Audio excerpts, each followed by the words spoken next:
The Muqaddimah Chapter 6 Part 7. 30. A Refutation of Philosophy. The corruption of the students of philosophy. This and the following 2 sections are important. The sciences of philosophy, astrology, and alchemy occur in civilization. They are much cultivated in the cities. The harm they can do to religion is great. Therefore, it is necessary that we make it clear what they are about and that we reveal what the right attitude concerning them should be.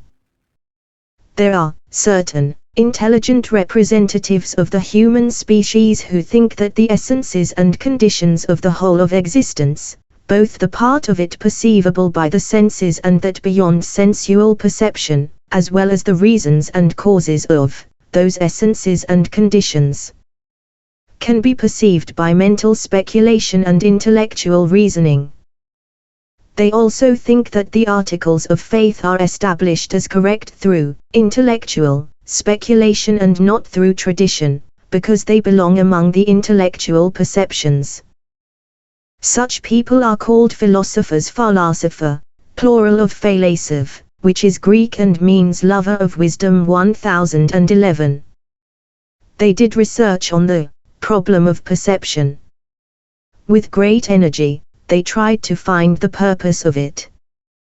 They laid down a norm enabling intellectual speculation to distinguish between true and false. They called that norm logic. 1012. The quintessence of it is that the mental speculation which makes it possible to distinguish between true and false concentrates on ideas abstracted from the individual existentia. From these individual existentia, one first abstracts pictures that conform to all the individual manifestations of the existentia, just as a seal conforms to all the impressions it makes in clay or wax. The abstractions derived from the sensibilia are called primary intelligibilia. These universal ideas may be associated with other ideas, from which, however, they are distinguished in the mind. Then, other ideas, namely those that are associated, and have ideas in common, with the primary intelligibilia, are abstracted from them. Then, if still other ideas are associated with them, a second and third abstraction is made, until the process of abstraction reaches the simple universal ideas, which conform to all ideas and individual manifestations of the existentia. No further abstraction is possible. They are the highest genera. All abstract ideas that are not derived from the sensibilia serve, if combined with each other, to produce the sciences. They are called secondary intelligibilia. Man through his ability to think studies these abstract intelligibilia and seeks through them to perceive existence as it is. For this purpose, the mind must combine some of them with others or keep them apart with the help of unequivocal rational argumentation.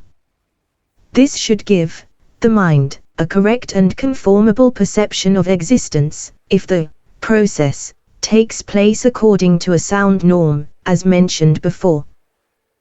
The combination of abstract intelligibilia and the judgment concerning them is apperception, tasdiq. 1013. At the end, philosophers give apperception precedence over perception, tasawwur, but at the beginning and during the process of instruction, they give perception precedence over apperception, because they think that perfected perception is the goal of the search for understanding and that apperception is merely a means for undertaking that search. In the books of the logicians, one finds a statement to the effect that perception has precedence and that apperception depends upon it. This statement must be understood in the sense of arriving at consciousness and not in the sense of achieving complete knowledge. This is the opinion of the greatest of them, Aristotle. Then, philosophers think that happiness consists in arriving at perception of all existing things, both the sensibilia and the things, beyond sensual perception, with the help of rational speculation and argumentation. The sum total of their perceptions of existence, the result to which their perceptions lead, that is, the detailed conclusions of their speculative propositions, is the following. First, they conclude from observation and sensual perception that there is a lower substance. Then, their perception progresses a little. The existence of motion and sensual perception in animals makes them conscious of the existence of the soul. The powers of the soul, then, make them aware of the dominant position of the intellect. Here, their perception stops. They draw their conclusions with regard to the most high celestial body in the same way they drew their conclusions with regard to the human essence. They, thus, consider it necessary that the celestial sphere must have a soul and an intellect, like human beings. Then, they take as a limit for the whole system the number of units, which is 10. 9 are derived in essence and pluralistic. 1, the 10th, is primary and singular.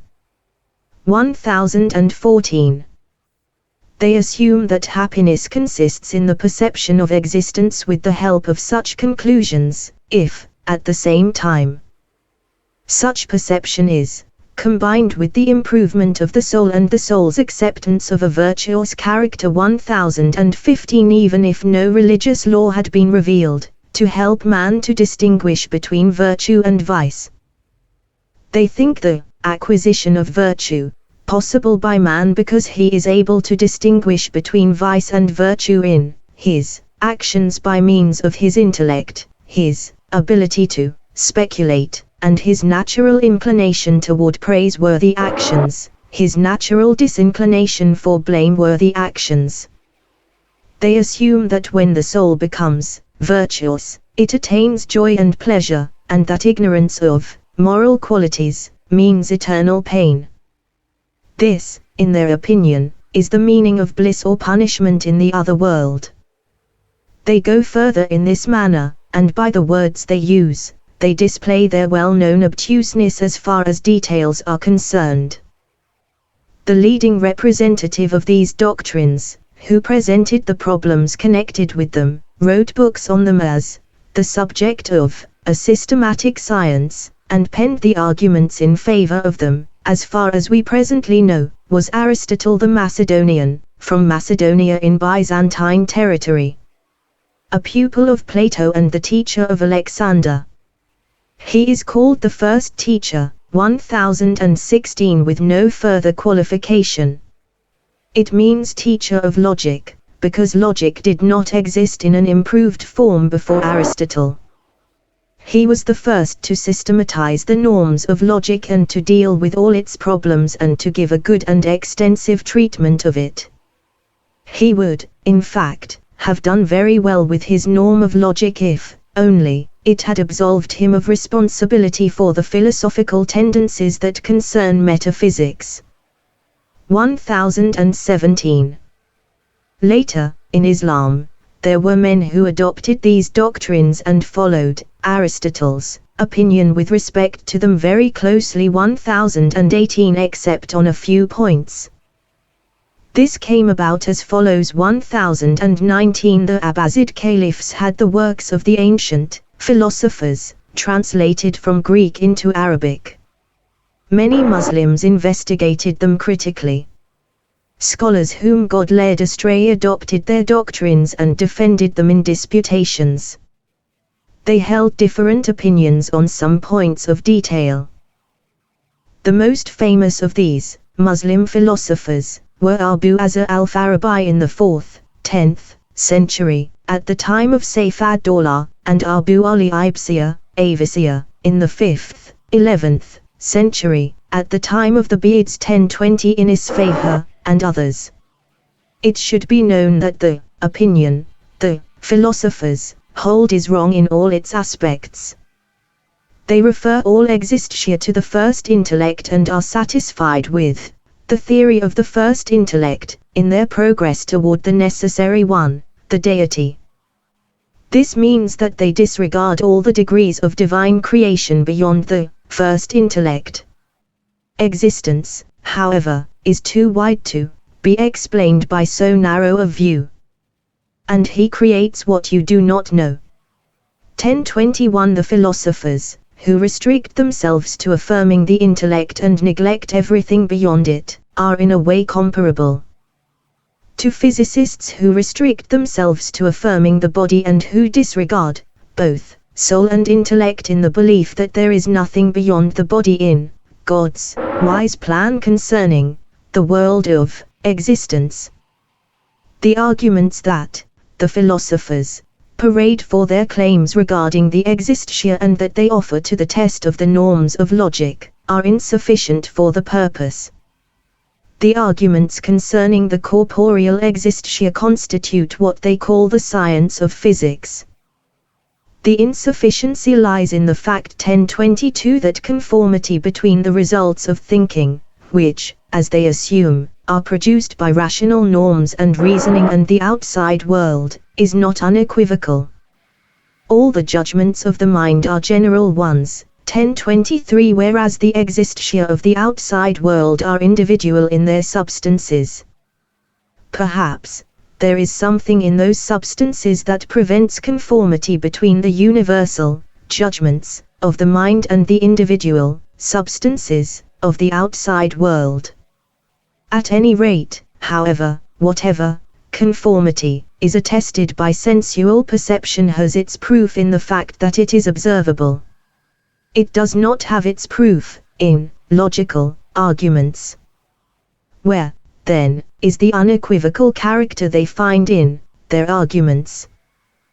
The mind is also often applied to the primary intelligibilia, which conform to the individual existentia, with the help of pictures of the imagination, but not to the secondary intelligibilia, 1024, which are abstractions of the second degree.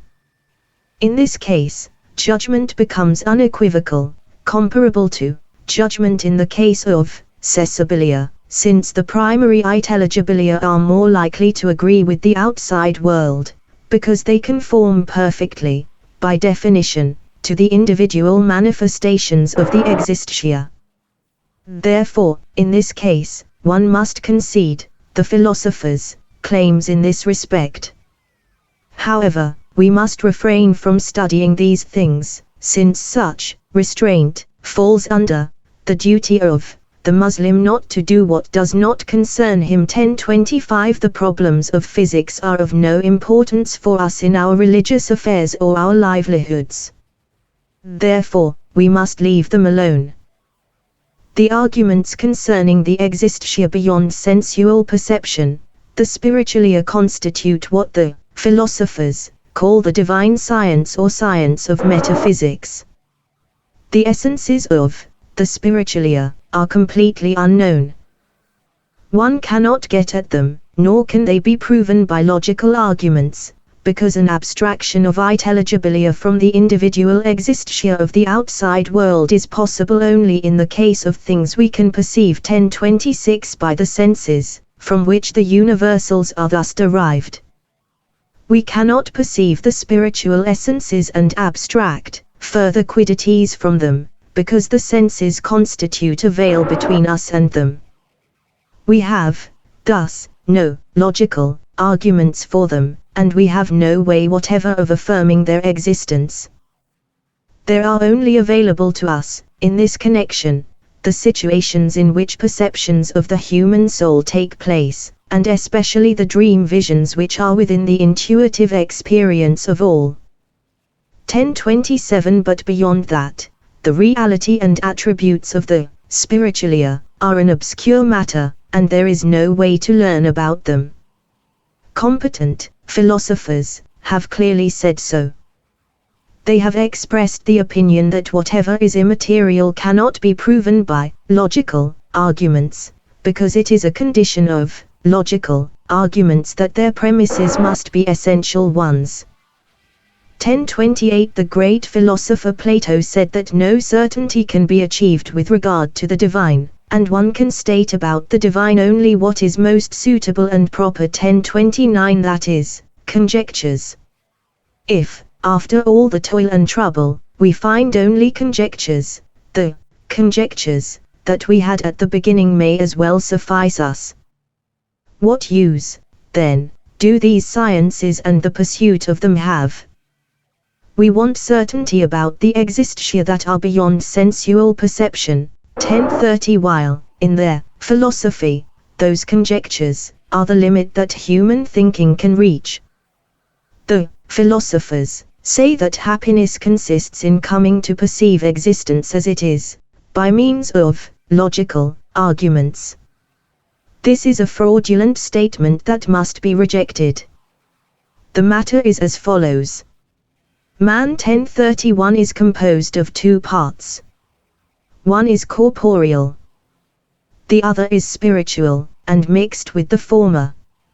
Each one of these parts has its own perceptions, though the part that perceives is the same in both cases, namely, the spiritual part. At times, it perceives spiritual perceptions.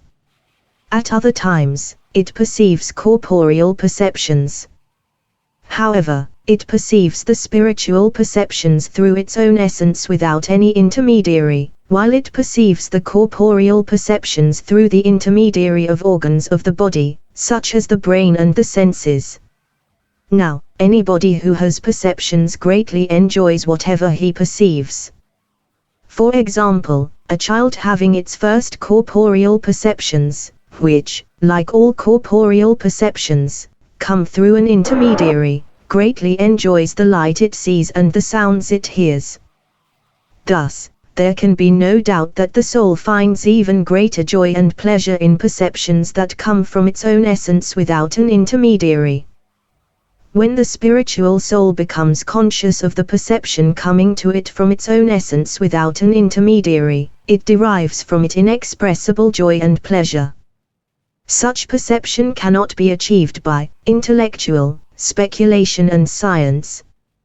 It is achieved by the removal of the veil of sensual perception and by forgetting all corporeal perceptions. The Sufis are very much concerned with achieving this great joy through having the soul achieve that kind of perception. They attempt to kill the bodily powers and perceptions through exercise, and even the thinking power of the brain. In this way, the soul is to achieve the perception that comes to it from its own essence, when all the disturbances and hindrances caused by the body are removed. The Sufis, thus, achieve inexpressible joy and pleasure. 1032 This, the philosophers, imply, is a correct assumption, and must be conceded them, yet it does not account for the idea they had in mind. 1033 At any rate, their statement that logical arguments and proofs produce this kind of perception and the resulting great joy is false, as one can see. The arguments and proofs belong in the category of corporeal perceptions, because they are produced by the powers of the brain, which are imagination, thinking, and memory. The first thing we are concerned with when we want to attain this kind of perception is to kill all these powers of the brain, because they object to such perception, and work against it. One finds able philosophers poring over the Kitab ash-Shifa, the Isharat, the Ajah of Avicii, and over Avery's abridgments of the text. Orgo, 1034 and other works by Aristotle. They wear out the pages of these works.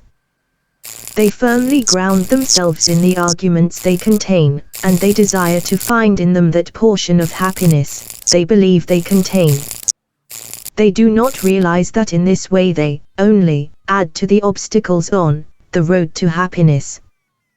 They base themselves on statements reported on the authority of Aristotle, Al-Farabi, and Avicii, to the effect that those who have attained perception of the active intellect and are united with it in their life in this world 1035 have attained their share of happiness.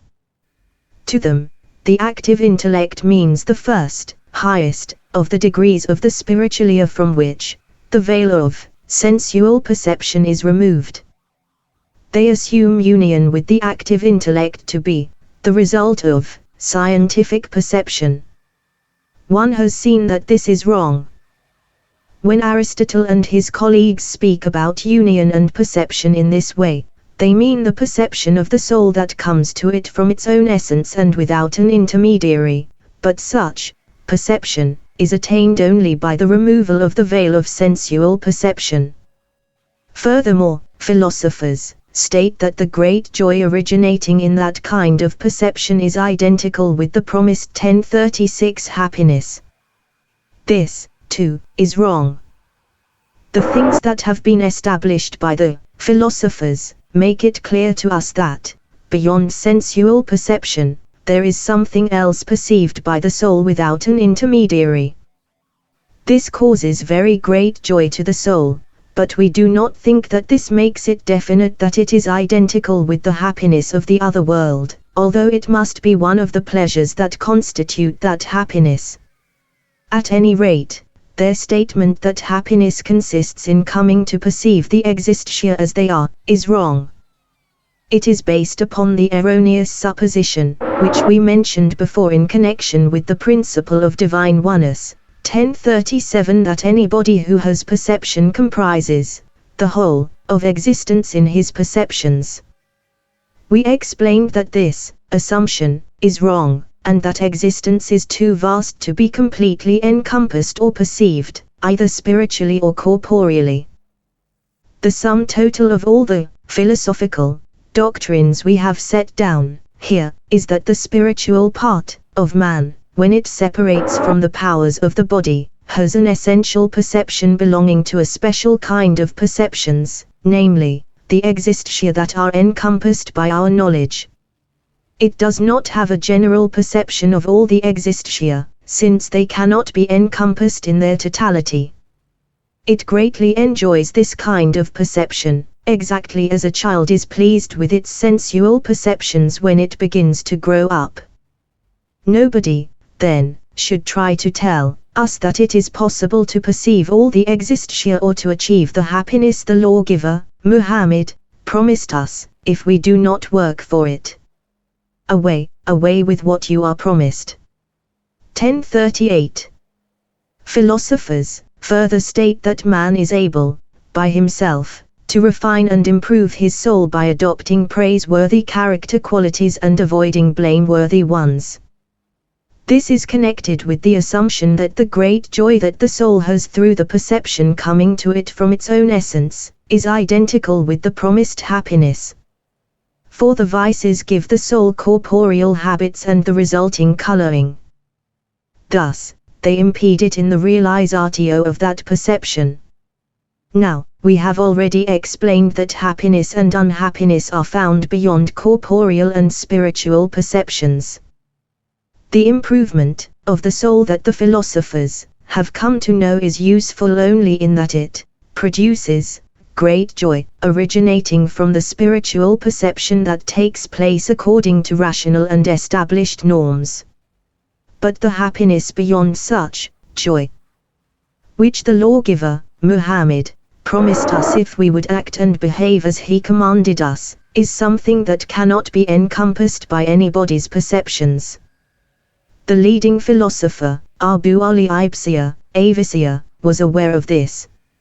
He expressed himself in the following sense in his Kitab al-Mabda wa al-Ma'ad.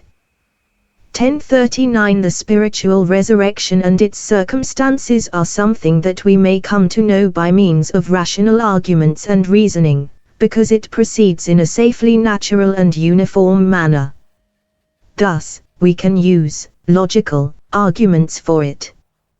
But the bodily resurrection and its circumstances cannot be perceived by means of logical arguments, because it does not proceed in a uniform manner. It has been explained to us by the true Mohammedan religious law.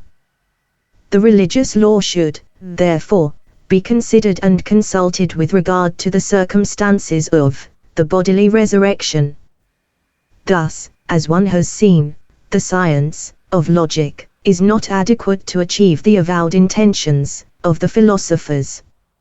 In addition, it contains things that are contrary to the religious laws and their obvious meaning. As far as we know, This science has only a single fruit, namely, it sharpens the mind in the orderly presentation of proofs and arguments, so that the habit of excellent and correct arguing is obtained. This is because the orderly process and the solid and exact method of reasoning are as the philosophers have prescribed them in their science of logic.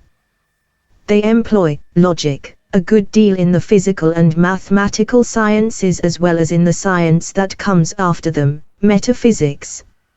Since logical arguments are much employed in those sciences in the way they should be employed, the student of them is able to master the habit of exact and correct arguing and deducing.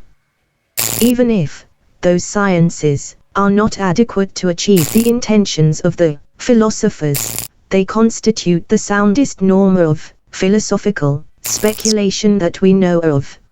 Such is the fruit of this craft of logic. It also affords acquaintance with the doctrines and opinions of the people of the world. 1041 knows what harm 1041 can do. Therefore, the student of it should beware of its pernicious aspects as much as he can. Whoever studies it should do so only after he is saturated with the religious law and has studied the interpretation of the Qur'an and jurisprudence. No one who has no knowledge of the Muslim religious sciences should apply himself to it. Without that knowledge, he can hardly remain safe from its pernicious aspects. 1042. God gives success and guidance to the truth. We would not be persons who are guided aright, had God not guided us. 1043. 31. A refutation of astrology. The weakness of its achievements. The harmfulness of its goal. Astrologers think that astrology, with the knowledge it gives of astral powers, individually or in combination, and of astral influences upon elemental creations, enables them to know the things that are going to be in the world of the elements, before they are created. The positions of the spheres and the stars are, thus, taken to indicate every single kind of future event, both universal and individual. The ancient astrologers were of the opinion that the knowledge of astral powers and influences acquired through experience. It, thus, is something that all human lives combined would not be able to achieve, because experience is obtained through numerous repetitions which make the obtainment of empirical knowledge or conjectures possible. Astral revolutions may be very long. Greatly extended periods of time are required for their repetition. Even all the lives 1044 in the world, combined, would be too short for observing them. Some weak-minded astrologers take the attitude that the knowledge of astral powers and influences comes through revelation. This is a fallacy. They themselves have furnished us arguments sufficient to refute it. The clearest proof is that, as one knows, of all people, the prophets are least familiar with the crafts. 1045 They do not undertake to give information about the supernatural, unless such information comes to them from God. Why, then, should they claim to produce supernatural information through a craft such as astrology, and make it the law for their followers to do so? Ptolemy and his followers were of the opinion that the stars are able to indicate the future, as the natural result of a temper they produce in the elemental existing things. He said, 1046, this must be so, because the activity of sun and moon and their influence upon elemental things are so obvious that no one can deny them. For instance, the sun influences the changes and tempers of the seasons, the ripening of fruits and grains, and so on. The moon influences humidity, the water, the process of ripening, putrefaction, in putrescent substances and cucumbers, and so on. Ptolemy continued, with regard to the stars that come after sun and moon, we have two approaches. One, which, however, is unsatisfactory is to follow the tradition of the astrological authorities. The other is to rely upon conjecture and empirical knowledge gained through comparing each star to the sun, whose nature and influence is clearly known to us. We thus note whether a given star increases the power and temper of the sun at its conjunction with it. If this is the case, we know that the nature of that particular star agrees with that of the sun. If, on the other hand, the star diminishes the power and temper of the sun, we know that its nature is opposite to that of the sun. 1047 Then, when we know the individual powers of the stars, we can also know them in combination. That happens when they look upon each other in the trine, the quartile, or other aspects. The knowledge here is derived from the natures of the signs of the zodiac, which similarly are known through comparison with the sun. Thus, we get to know all the astral powers. They exercise an influence upon the air. This is obvious. The resulting temper of the air communicates itself to the created things below the air, and shapes sperm and seeds. Thus, this temper comes to underlie the body created from sperm or seed, the soul which attaches itself to the body, pours itself into the body, and acquires its perfection from the body, and all the conditions depending on soul and body. The qualities of sperm and seed are the qualities of the things that are created and produced from sperm and seed. 1048. Ptolemy continued, still, astrology remains conjectural and is not certain in any respect. It also forms no part of the divine decree, that is, predestination. It is just one of the natural causes common to all existing things, whereas the divine decree is prior to everything. This is the sum total of the discussion by Ptolemy and his colleagues. This discussion is found in the Quadriartitum and other works. It makes the weakness of the achievements of astrology clear. Knowledge of, or conjectures about, things that come into being can only result from knowledge of all their causes, that is, agent, recipient, form, and end, as has been explained in the proper place. According to the astrologers, the astral powers are merely agents. The elemental part is the recipient. Furthermore, the astral powers are not the sole agents. There are other powers that act together with the astral powers upon the material element involved, such as the generative power of father and species contained in the sperm, the powers of the particular quality distinguishing each variety within the species, and other things. When the astral powers reach perfection and are known, they, still, are only one among many causes that go into the making of a thing that comes into being. Furthermore, 1049 In addition to a knowledge of astral powers and influences, a great amount of conjecturing and guesswork is required. Only then is the astrologer able to guess that a thing might happen. Now, conjecturing and guesswork are powers in the mind of the student. They are not causes or reasons.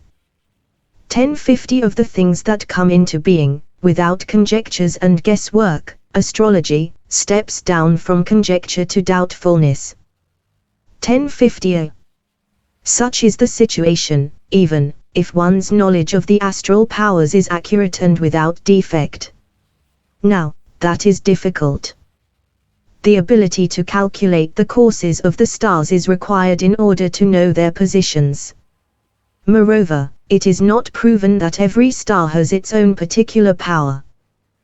The method Ptolemy used in establishing the powers of the 5 planets, that is, comparison with the Sun, is a weak one, because the power of the Sun is superior to all other astral powers and dominates them. Thus, one hardly ever becomes aware of an increase or decrease in the powers of the Sun at its conjunction with a given star. 1051 As Ptolemy said, All this speaks against the assumption that it is possible to predict things that will happen in the world of the elements with the help of astrology. Furthermore, it is wrong to assume that the stars exercise an influence on the world below them. It has been proven deductively in the chapter on the oneness of God, as one has seen, 1052, that there is no agent but God. In this connection, speculative theologians use the self-evident argument that how causes are related to the things caused is not known, and suspicion attaches to the conclusions of the intellect regarding what appears superficially to be due to some definite influence. Perhaps, the relationship of the causes to the things caused is affected by some other than the ordinary form of influence. The divine power would seem to tie the two together, as it does with all created things, both high and low, especially since the religious law attributes all happenings to the power of God and does not want to have anything to do with anything else. Prophecy also denies the importance and influence of the stars. A perusal of the legal material also attests this fact. For instance, Muhammad said, "No eclipse of either sun or moon takes place to indicate the death or life of anybody." 1053 And God said, "Some of my servants believe in me. Others do not." Those who say, "We had reigned through the kindness and mercy of God," believe in me and do not believe in the stars. Whereas those who say, "We had reigned through such and such a constellation," do not believe in me, but believe in the stars, as the sound tradition goes. 1054 Thus, the worthlessness of astrology from the point of view of the religious law, as well as the weakness of its achievements from the rational point of view, are evident. In addition, astrology does harm to human civilization. It hurts the faith of the common people when an astrological judgment occasionally happens to come true in some unexplainable and unverifiable manner. Ignorant people are taken in by that and suppose that all the other astrological judgments must be true, which is not the case. Thus, they are led to attribute things to some being other than their creator. Further, astrology often produces the expectation that signs of crisis 1055 will appear in a dynasty. This encourages the enemies and rivals of the dynasty to attack it and revolt against it. We have, personally, observed much of the sort. It is, therefore, necessary that astrology be forbidden to all civilized people, because it may cause harm to religion and dynasty.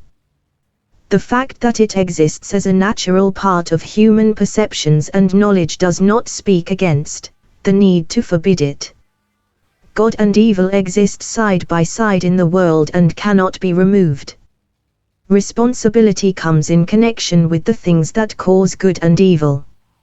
It is our duty to try to acquire goodness with the help of the things that cause it, and to avoid the causes of evil and harm. That is what those who realize the corruption and harmfulness of this science must do. This situation should make one realize that even if astrology were in itself sound, no Muslim could acquire the knowledge and habit of it. He who studies it and thinks that he knows it fully, is most ignorant of the actual situation. Since the religious law forbids the study of astrology, civilized people no longer gather to study it and to form classes 1056 for the study of astrology. Those who are eager to learn it, and they are very, very few, have to read the books and treatises on astrology in a secluded corner of their houses. They have to hide from the people and are under the watchful eye of the great mass. And then, astrology is a very complicated subject with many branches and subdivisions and is difficult to understand. How could people under such conditions acquire a mastery of it? Jurisprudence is of general usefulness in both religious and worldly affairs. Its sources are easily available in the Qur'an and the accepted Sunnah, and it has been studied and taught by the great mass of Muslims. There have been classes and seminars on jurisprudence. There has been much instruction in it, and a great many lectures. Still, only an occasional individual in each age and generation, race, has been able to master it. How, then, can anyone learn a subject, such as astrology, that is discarded by the religious law, banned as forbidden and illegal, concealed from the great mass, its sources difficult of access, and that, after the study and acquisition of its basic principles and details, requires a great amount of support from conjecture and guesswork on the part of the student? 1057 How could anyone acquire and become skilled in such a subject in the face of all these difficulties? Anybody who claims such astrological skill is frustrated and has no witness to attest to his claim, because the discipline of astrology is unusual in Islam and few people cultivate it. When all this is taken into consideration, the soundness of our opinion with regard to astrology will become clear.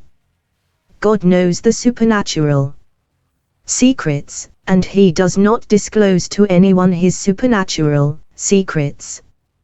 1058. Some of our contemporaries had an experience of the futility of astrology. 1059. When the Arabs overpowered the army of Sultan Abul Hassan, they laid siege to him in Al-Qayrawah. There was much unrest among the two parties, both friends and foes. On that occasion, the Tunisian poet Abul Qasim Arahoui said, "Constantly, I ask God for forgiveness. Gone is life and ease. In Tunis, both in the morning and in the evening. And the morning belongs to God as does the evening. There is fear and hunger and death, stirred up by tumult and pestilence. People are in rebellion and at war.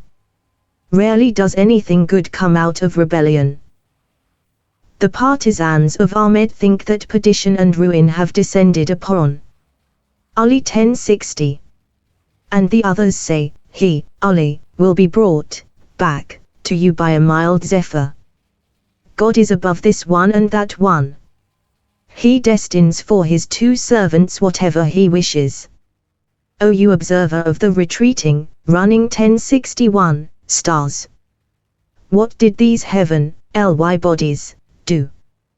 You have been putting us off while you pretended, each day, that today you would pay off. 1062. One Thursday went by after the other. Saturday came, and Wednesday. Half a month, and a second decade, and a third came to an end. And we see nothing but false statements. Is this stupidity or contempt? We belong to God. We know that destiny cannot be repulsed. I am pleased to have Allah as my God. You are satisfied with the moon or the sun. Those roving stars are nothing but slaves, male or female. Their fate is destined. They do not destine anybody's fate. They have no power over mankind. Intellects 1063 erred in considering primeval what is subject to death 1064 and non-existence. They appointed as judge over the world of existence an element created from water and air, not considering sweet versus bitter, both being nourished by soil and water. 1064. God is my Lord.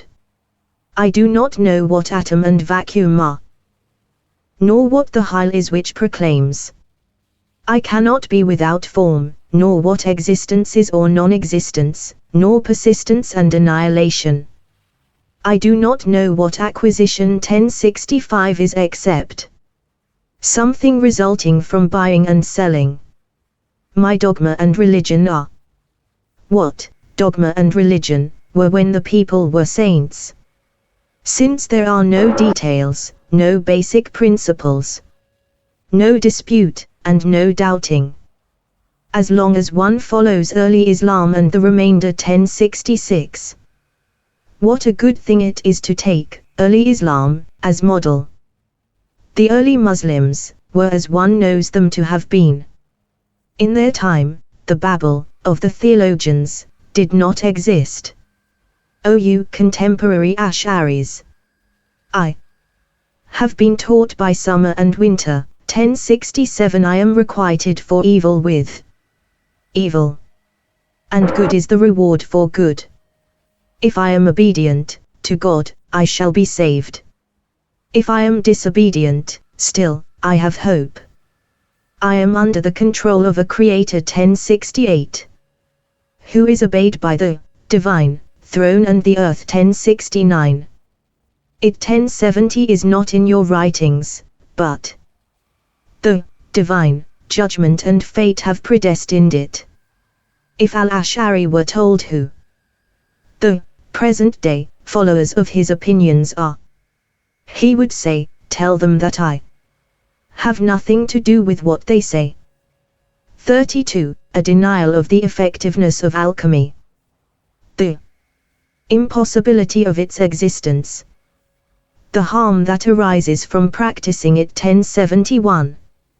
Many people who are unable to earn their living. 1072 are led by greed to cultivate alchemy. They are of the opinion that it is a proper means and method of making a living, and that the practitioners of alchemy find it easier and simpler than other people to acquire property. In fact, however, they have to pay for their efforts in the form of trouble, hardship, and difficulties, and in the form of persecution by the authorities and loss of property through expenditures. In addition, he 1073 loses standing and, eventually, when his secret 1074 is discovered, faces ruin. They think that, in practicing alchemy, they know some gainful craft. However, they have been stimulated to practice alchemy solely by the thought that some minerals may be changed and transformed artificially into others, because of the matter common to all minerals. Thus, they try to treat silver and transform it into gold, copper and tin, they try to transform into silver. They think that it is possible in the realm of nature to do this. There are different procedures followed by the alchemists. These depend on the different opinions held concerning the character and form of the alchemical treatment and concerning the substance invented 1075 for the treatment and which they call the noble stone. This may be excrements, or blood, or hair, or eggs, or anything else. 1076. After the substance has been specified, it is treated by them along the following lines. The substance is pulverized with a pestle, on a solid and smooth stone. During the pulverizatio it is macerated in water, after drugs have been added, suitable for the purpose. The substance is to achieve and able to effect its transformation into the desired mineral. After having been macerated, the substance is dried in the sun, or cooked in a fire, or sublimated, or calcified, in order to eliminate the water or earth it contains. If this process and treatment are completed to the satisfaction of the alchemist, and in accordance with the requirements of the basic principles of alchemy, the result is an earthen or fluid substance, which is called the elixir. Alchemists think that if the elixir is added to silver which has been heated in a fire, the silver turns into gold. If added to copper which has been heated in a fire, the copper turns into silver, just as the alchemists, by means of the alchemical operation, intend it to be. Competent alchemists think that the elixir is a substance composed of the four elements. 1077. The special alchemical processing and treatment give the substance a certain temper, and 1078 certain natural powers. These powers assimilate to themselves everything with which they come into contact, and transform it into their own form and temper.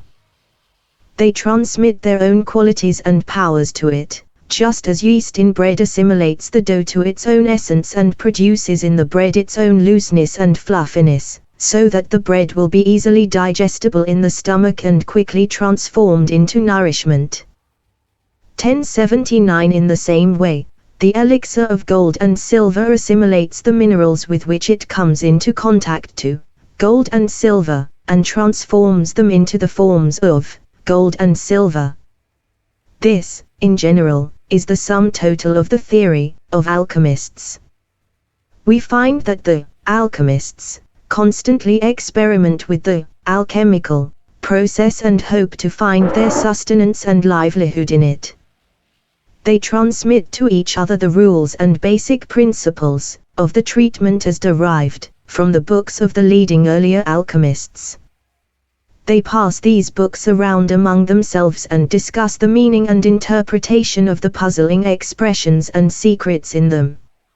For the most part, they are like riddles. Such books are the 70 treatises of Jabir B. Hayya, the Rutbat al-Hakim of Maslam or al-Majriti, the works of At-Tughra'i, and the very well-composed poem of al-Mughayribi, 1080, and similar works. However, after all these efforts, the alchemists do not get anywhere. I once discussed something of the sort with our teacher, the leading Spanish scholar, Abul Barakat al-Balafiji. 1081. I called his attention to a certain work on alchemy. Re-examined it for a long time, then returned it to me and said, I guarantee it to the author that he will come home a failure.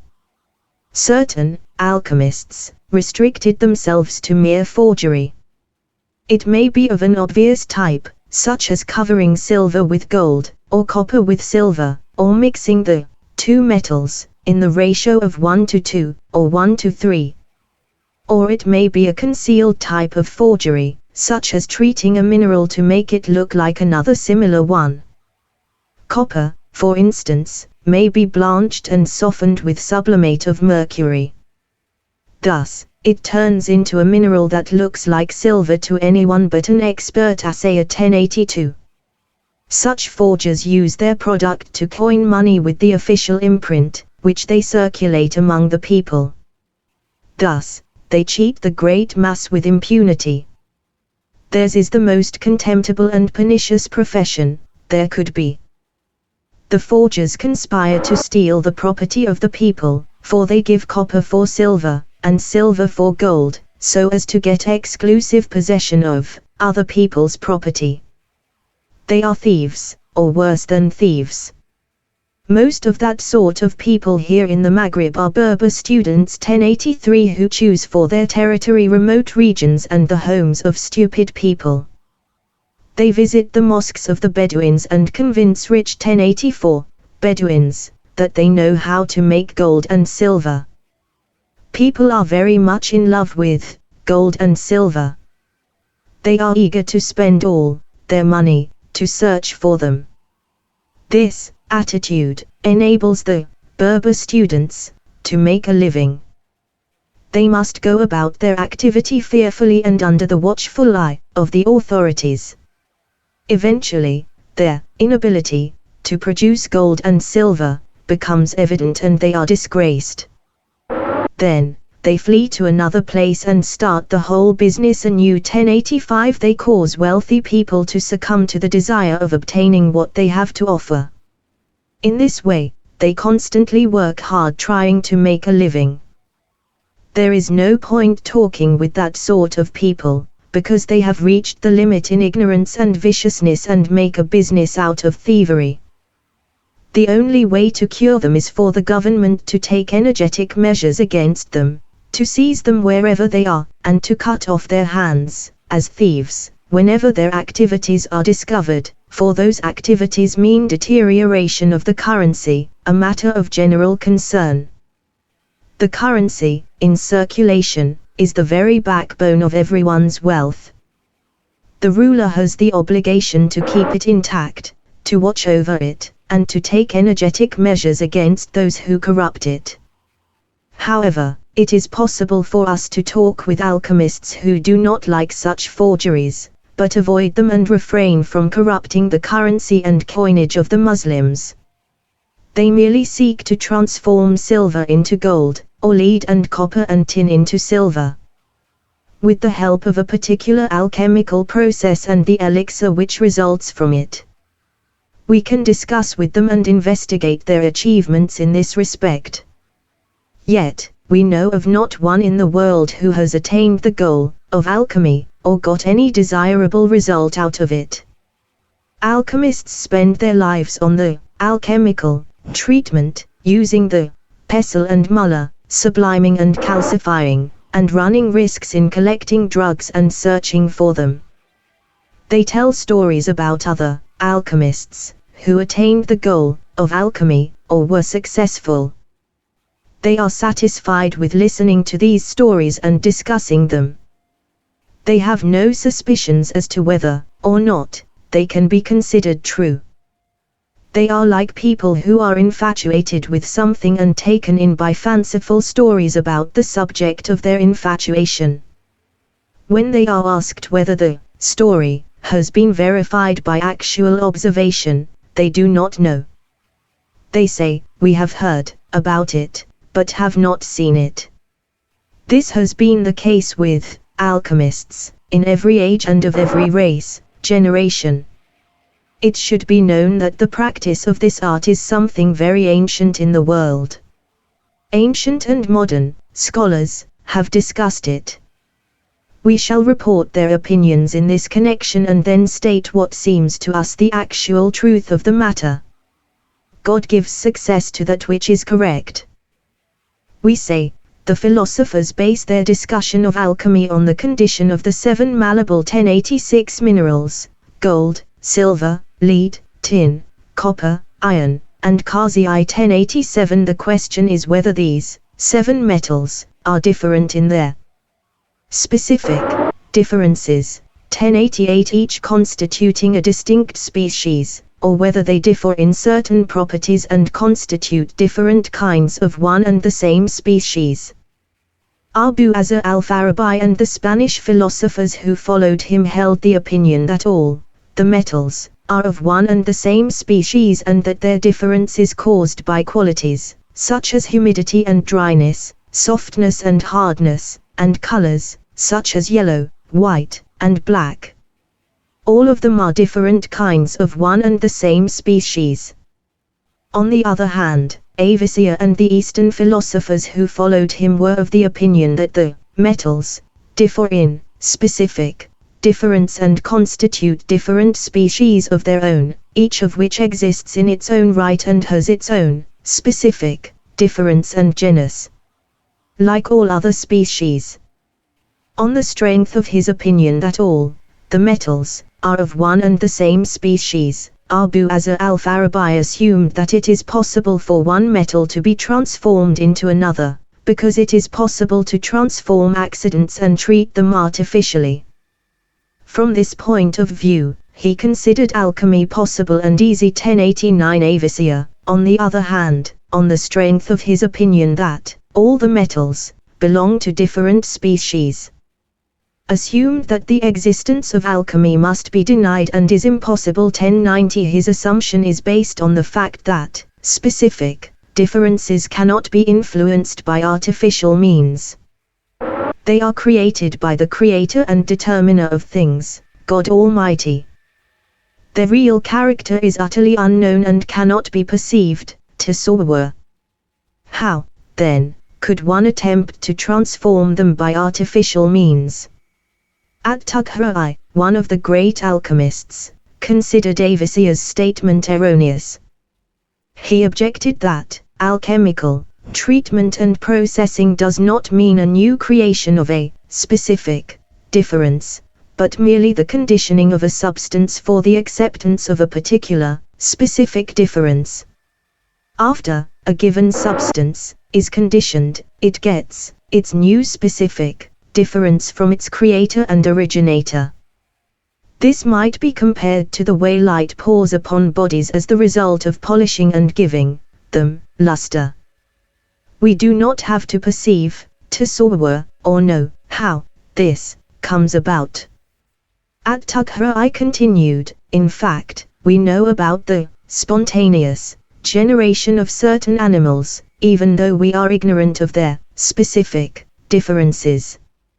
For instance, 1091 scorpions are created from earth and straw.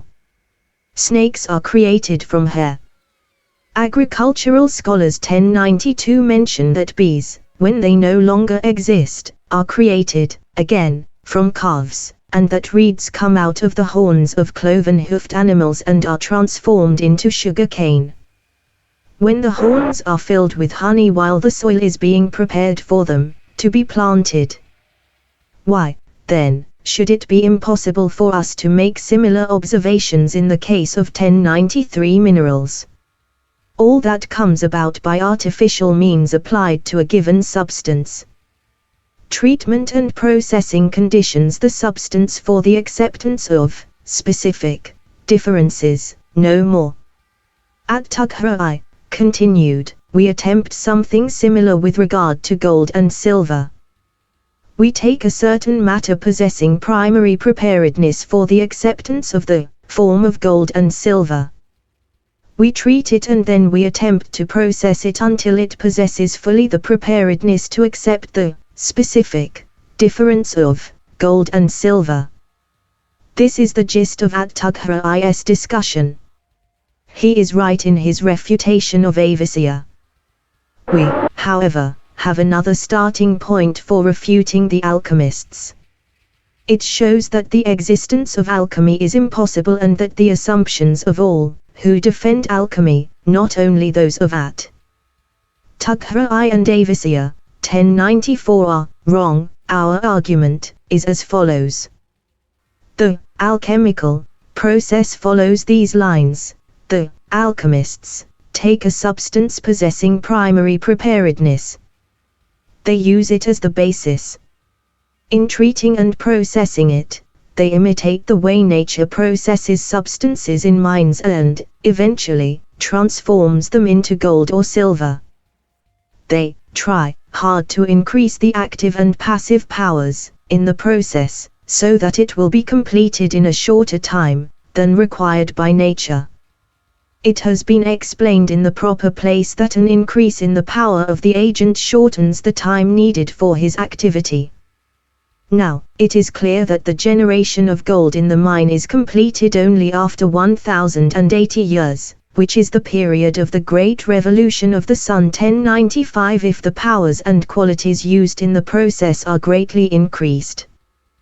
The time needed for the generation of gold will necessarily be shorter than 1080 years, as we have stated.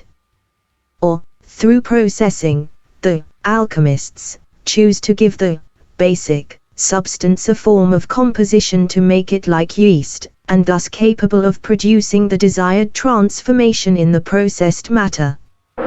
That is the elixir mentioned before. Now, it should be known that every generated elemental thing must contain a combination of the four elements in different proportions. If they were all alike in proportion, no mixture would take place. Therefore, there must always be a part that is superior to all the others. Likewise, everything generated through mixture must contain some natural heat which is active in creating it and preserves its form. Furthermore, everything that is created in time must go through different stages and pass from one stage to another during the time of its creation, until it reaches its goal. For instance, man goes through the successive stages of semen, blood clot, and lump of flesh 1096. Next, he receives his form, becomes an embryo, a newborn child, a suckling, and so on, until he reaches the end of his development. The proportion of the parts varies in quantity and quality at every stage.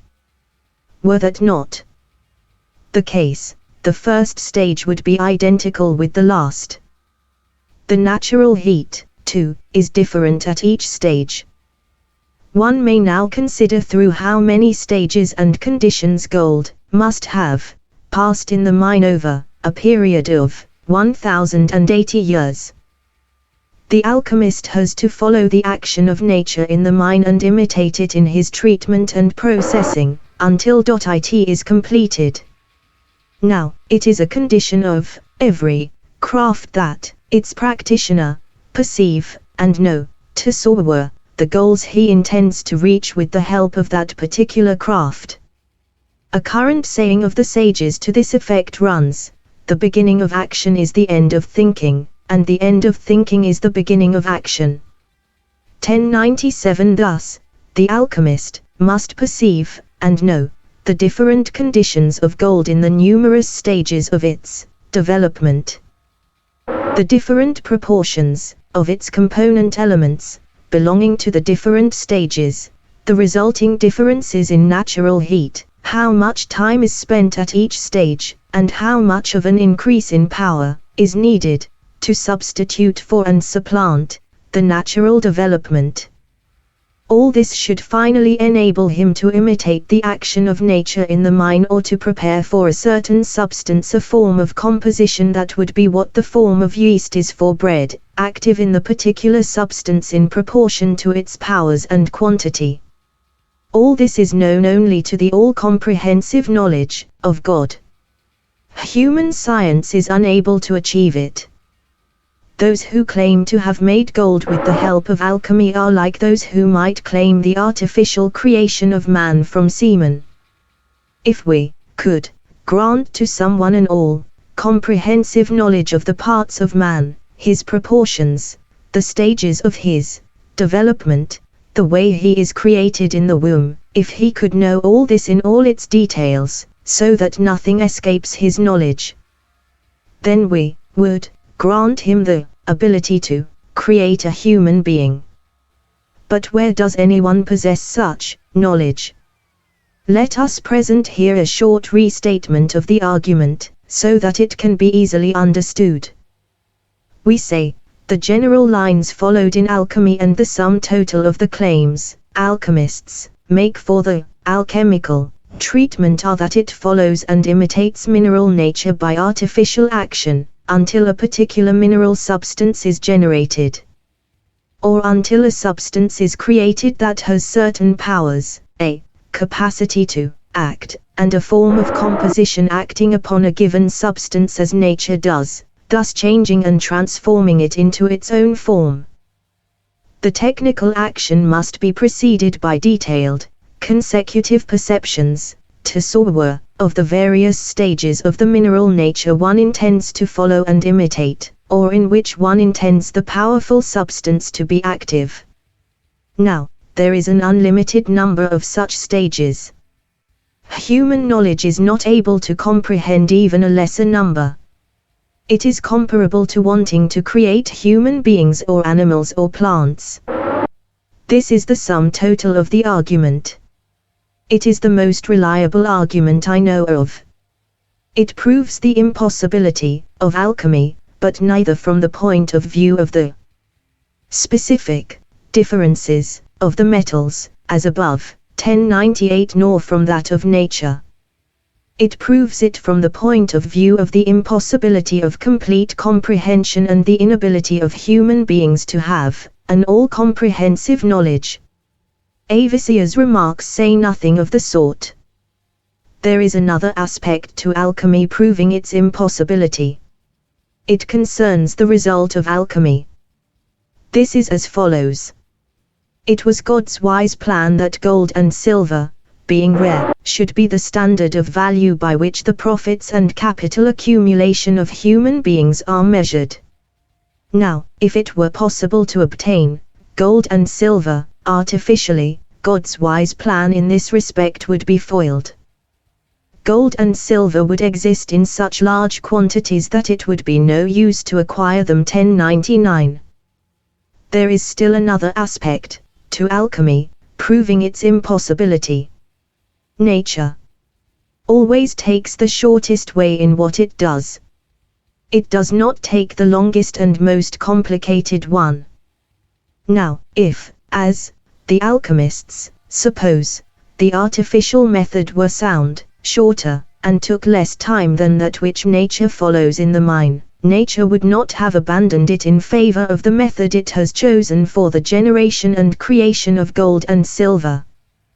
At Tughra's comparison of the alchemical process with individual similar instances noticed in nature, such as the spontaneous generation of scorpions, bees, and snakes, is sound, inasmuch as those things, as he assumes, have been actually observed, and thus proven. But nowhere in the world is there a report stating that anybody ever observed the soundness of alchemy and its method. The practitioners of alchemy have constantly been groping in the dark. They have found nothing but lying stories. Had any alchemist found a correct method, his children, his pupils, or his colleagues would have preserved it. It would have been handed down among friends. Its correctness would have been guaranteed by its later successful application. Knowledge of it would eventually have spread. Ourselves or others would have learned about it. The alchemists also state that the elixir is similar to yeast 1100 and that it is a compound for transmuting and transforming everything with which it comes in contact into its own essence. However, it should be realized that yeast transforms the dough and conditions it for digestion. This is a process of corruption, and material destruction is an easy process which may be produced by the slightest of actions and of elemental influences. However, the purpose of the elixir is to transform one mineral into a nobler and higher one. That is something creative and constructive. Creation is more difficult than destruction. 1101 Thus, the elixir cannot be compared with yeast. The truth of the matter is that if it is correct that alchemy exists, as the philosophers who discuss alchemy, such as Jabir b. Hayya, Maslam or b. Ahmed al-Majriti, and others, think, it does not, at any rate, fall under the category of natural crafts, and it does not come about by any technical process. The discussion of alchemy by alchemists is not like that of physics by physicists. It is like the discussion of magical and other extraordinary matters or the wonders performed by Al-Hallaj 1102 and others. Maslamor mentioned something of the sort in the Kitab al-Ghayar. His discussion of alchemy in the Kitab Rutbat al-Hakim points in the same direction. Jabir's discussion in his treatises is also of the same type. This tendency of alchemical discussion is well known. We do not have to comment on it. In general, alchemy, as they understand it, has to do with universal creations. 1103 which are outside the sphere of effectiveness of the crafts. Wood and animals cannot be developed from their respective matters in a day or a month, if such is not the ordinary course of their creation. In the same way, gold cannot be developed from its matter in a day or a month. Its customary course of development can be changed only with the help of something beyond the world of nature and the activity of the crafts. Thus, those who try to practice alchemy as a craft lose their money and labor. The alchemical treatment is, therefore, called a sterile treatment. Insofar as it is sound, it is the result of powers beyond those of nature and the crafts.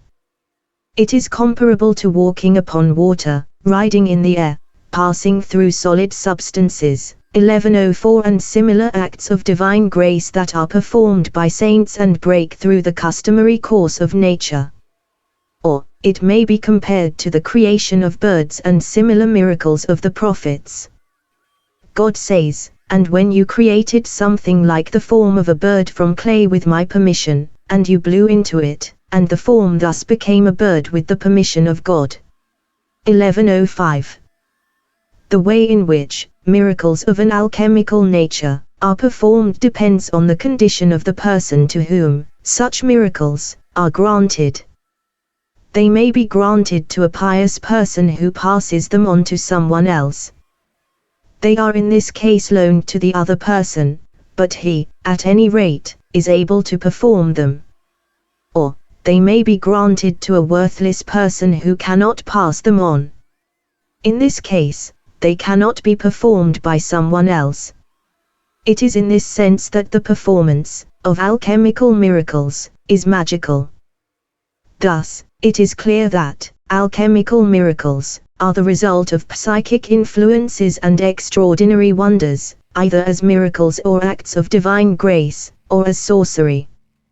Therefore, all the sages who have discussed alchemy use puzzling expressions whose real meaning is known only to those who have delved deeply into sorcery and are acquainted with the magic activities of the soul in the world of nature. But matters breaking through the ordinary course of nature are unlimited, and no one could get to know them all. God comprehends all you do. 1106. The most common cause of the desire to practice alchemy is, as we have stated, a person's inability to make his living in a natural way and the wish to make a living in some way that, unlike agriculture, commerce, and craft, is not natural. 1107. A person without ability finds it difficult to make his living in such legitimate occupations. He wants to get rich all at once through some occupation that is not natural, such as alchemy and other things. Alchemy is cultivated mostly by the poor among civilized people. The fact that economic status is decisive for the recognition or cogitio of alchemy applies even to the philosophers who discuss the possibility 1108 or impossibility of alchemy. Avicenna, who states that alchemy is impossible, was a great wazir and a very wealthy person, while Al-Farabi, who states that it is possible, was one of those poor persons who have not the slightest success in making a living by any means. This is an obvious suspicion as to the attitude of people who are eager to try alchemy out and practice it. 1109. God gives sustenance. He is strong and solid. 1110. 33. The purposes that must be kept in mind in literary composition and that alone are to be considered valid. 1111. It should be known that the storehouse of human science is the soul of man. In it, God has implanted perception, idrak, enabling it to think and, thus, to acquire scientific knowledge. The process starts with perception, tasawwur, of the realities and is then continued by affirmation or negation of the essential attributes of the realities, either directly or through an intermediary. Man's ability to think thus eventually produces a problematic situation which it tries to solve affirmatively or negatively. When scientific picture has been established in the mind of one person, through these efforts, it must, of necessity, be communicated to someone else, either through instruction or through discussion, in order to polish the mind by trying to show its soundness. Such communication takes place through verbal expression. 1112. That is, speech composed of spoken words which God created in a limb of the human body, the tongue, as combinations of letters, sounds, that is, the various qualities of sound as broken by uvula and tongue, so that the thoughts of people can be communicated in speech. This is the first step in the communication of thoughts. As its most important and noble part, it includes the sciences. However, it comprises every statement or wish, command, that in general enters the mind. After this first step in communication, there is a second. It is the communication of one's thoughts to persons who are out of sight or bodily far away, or to persons who live later and whom one has not met, since they are not contemporaries. This kind of communication is written communication. Writing is figures made by the hand, whose shapes and forms, by convention, indicate the individual letters, sounds, and words of speech. Thus, they communicate thought through the medium of speech. Writing, therefore, constitutes the second step of communication and is one of its two parts. It gives information about the noblest part of thinking, namely, science and knowledge. Scholars take care to deposit all their scientific thoughts in books by means of writing, so that all those who are absent and live at a later time may have the benefit of them. People who do that are authors. Everywhere in the world, written works are numerous. They are handed down among all races and in all ages. They differ as the result of differences in religious laws and organizations and in the information available about nations and dynasties. The philosophical sciences do not show such differences. They have developed uniformly, as required by the very nature of thinking, which is concerned with the perception, tasawwur, of existing things as they are, whether corporeal, spiritual, celestial, elemental, abstract, or material. These sciences show no differences. Differences occur in the religious sciences because of differences among the various religions, and in the historical sciences because of differences in the outward character of historical information. Writing differs in that human beings have come to use different forms and shapes of it. These differences are called pen and script. 1113 There is the Himyarite script, which is called Musad. It is the script of the Himyar and the ancient inhabitants of the Yemen.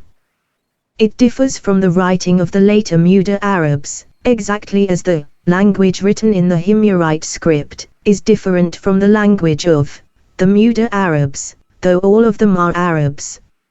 However, the habit of linguistic expression among the Himyar differed from that of the Muda Arabs.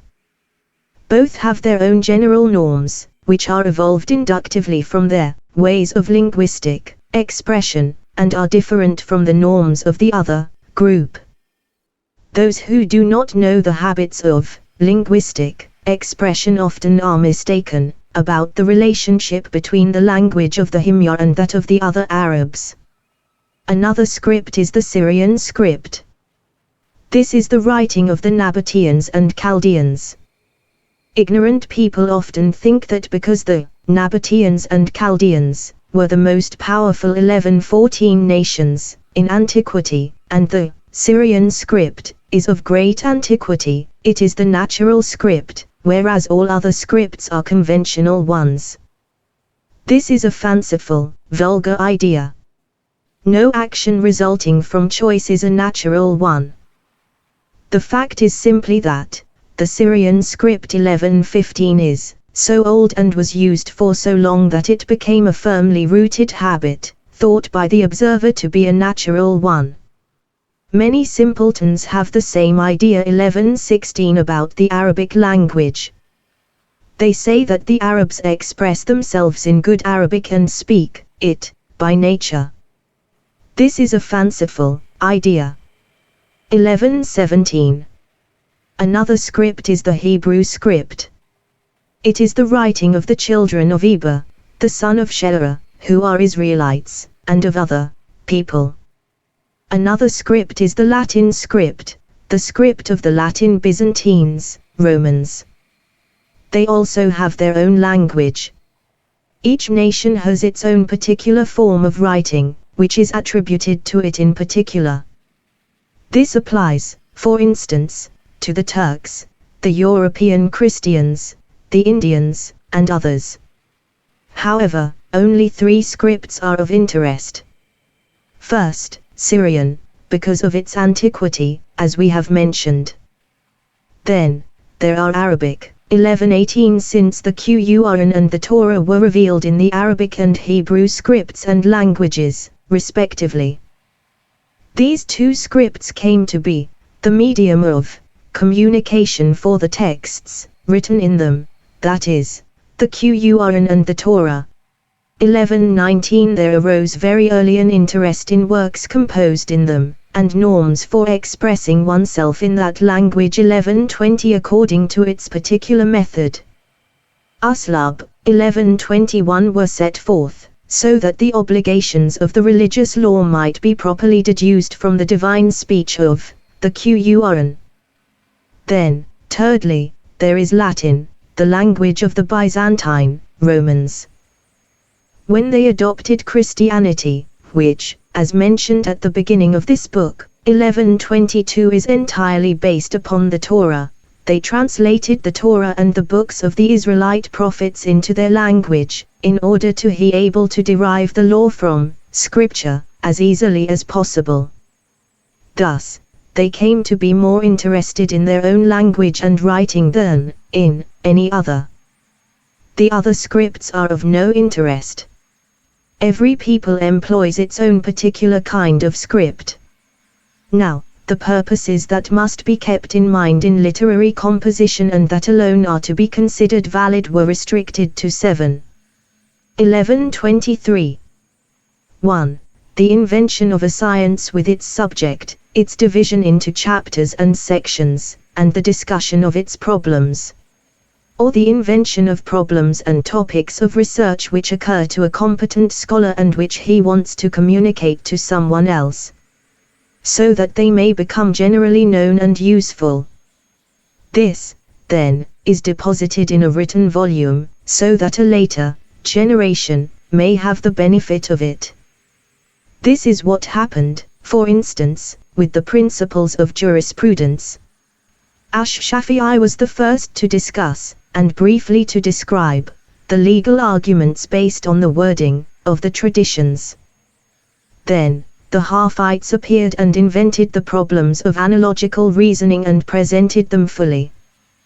This material has been used by subsequent generations down to the present time. 2. A scholar may find the discussion and works of ancient scholars difficult to understand. God may open understanding of them to him. He will then wish to communicate his knowledge to someone else who may perhaps have difficulties with the same problems, so that all those who are worthy may have the benefit of his knowledge. This is the interpretational approach to books on the intellectual and traditional sciences. It is a noble chapter. 3. Some later scholar may come across an error or mistake in discussions by ancient scholars of renowned merit and famous authority as teachers. He may have clear proof for it, admitting of no doubt. He will then wish to communicate this discovery to those after him, since it is impossible to eradicate a mistake in the work in question, in view of its wide dissemination in space and time, the fame of its author, and the reliance people place in his learning. Therefore, he deposits this discovery of the mistake in writing, so that future students may learn the explanation of it. 4. A particular discipline may be incomplete, certain problems or details indicated by the division of the subject of the discipline requiring treatment. The scholar who becomes aware of the fact will want to supply these lacking problems, in order to perfect the discipline by having all its problems and details treated and leaving no room for deficiency in it. 5. The problems of a particular science may have been treated without the proper arrangement into chapters and without order.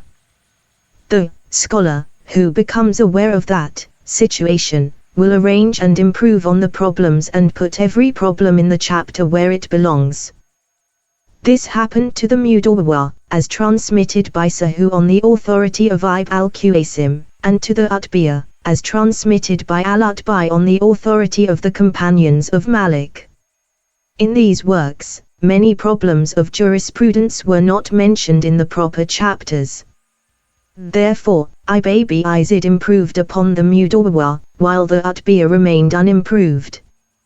Thus, in every chapter of the Utbiyah, we find problems that belong in another, and scholars restricted themselves to the Muqaddimah and the improvements made on it by Ibn Izid and, after him, by al-Baradi I 1124. 6. The problems of a certain science might only exist scattered among the proper chapters of other sciences. Some excellent scholar will then become aware of the subject of that particular discipline, as a subject in its own right, and of the need of collecting 1125 its problems. He will do that, and a new discipline will make its appearance. He will give it its place among the sciences that mankind, with its ability to think, cultivates. This happened with the science of literary criticism, Baya. 1126 Abd al-Qahi al-Jaway 1127 and Abu Yaqub Yusuf as-Sakaki 1128 found its problems mentioned more or less correctly 1129 in the books on grammar. In his Kitab al-Bayawati Tabi'i, 1130 al-Jait had already brought together many of the problems of this science. In dealing with them, people became aware 1131 of the subject of this science, and the fact that it constitutes a science in its own right. Later, the famous works, by the literary critics mentioned, were written on the subject. They became the basic works of the discipline of literary criticism. Later, scholars studied those works, and exceeded all their predecessors in improving upon them. 7. Something in the main scholarly works may be too long and prolix. One will then try to compose a brief and succinct abridgment, omitting all repetitions. However, one has to be careful not to eliminate anything essential, so that the purpose of the first author will not be vitiated. These are the purposes that must be kept in mind and not lost sight of in literary composition. All else is unnecessary, a mistake, or deviation, from the road that all intelligent scholars think must be followed. For instance, someone may try to ascribe the work of an earlier author to himself with the aid of certain tricks, such as changing the wording and the arrangement of the contents. Or, someone may eliminate material essential to a particular discipline, or mention unnecessary material, or replace correct statements with wrong ones, or mention useless material. All this shows ignorance and impudence. Aristotle, when he enumerated the purposes by which an author must be guided, and had come to the last one, therefore said, everything else is either superfluousness or greed, by which he meant ignorance and insolence.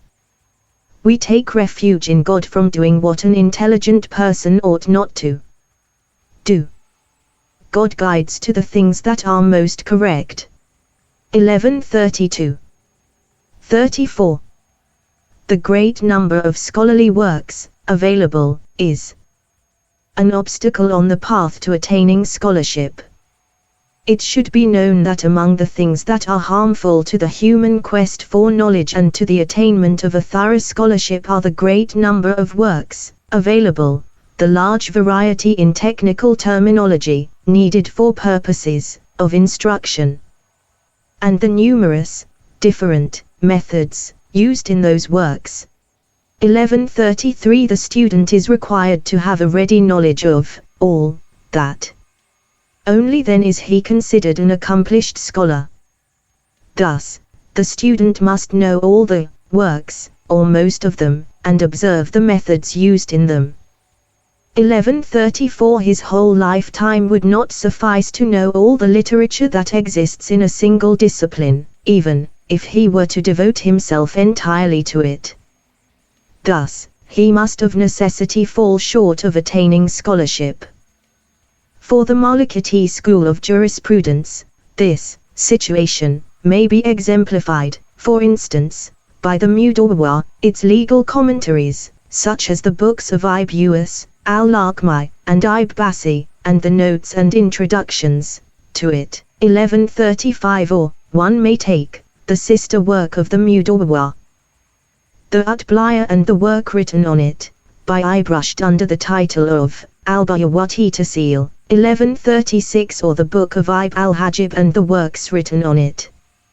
Furthermore, the student must be able to distinguish between the Quirawi method of the Malikite school and the methods of Cordovan, Baghdadi, and Egyptian Malikites, and those of their more recent successors.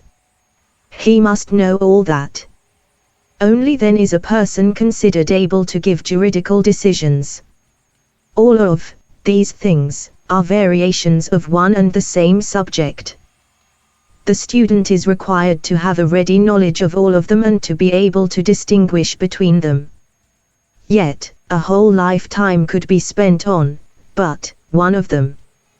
If teachers and students were to restrict themselves to the school problems, the task would be much easier and scholarly instruction would be simple and easily accessible.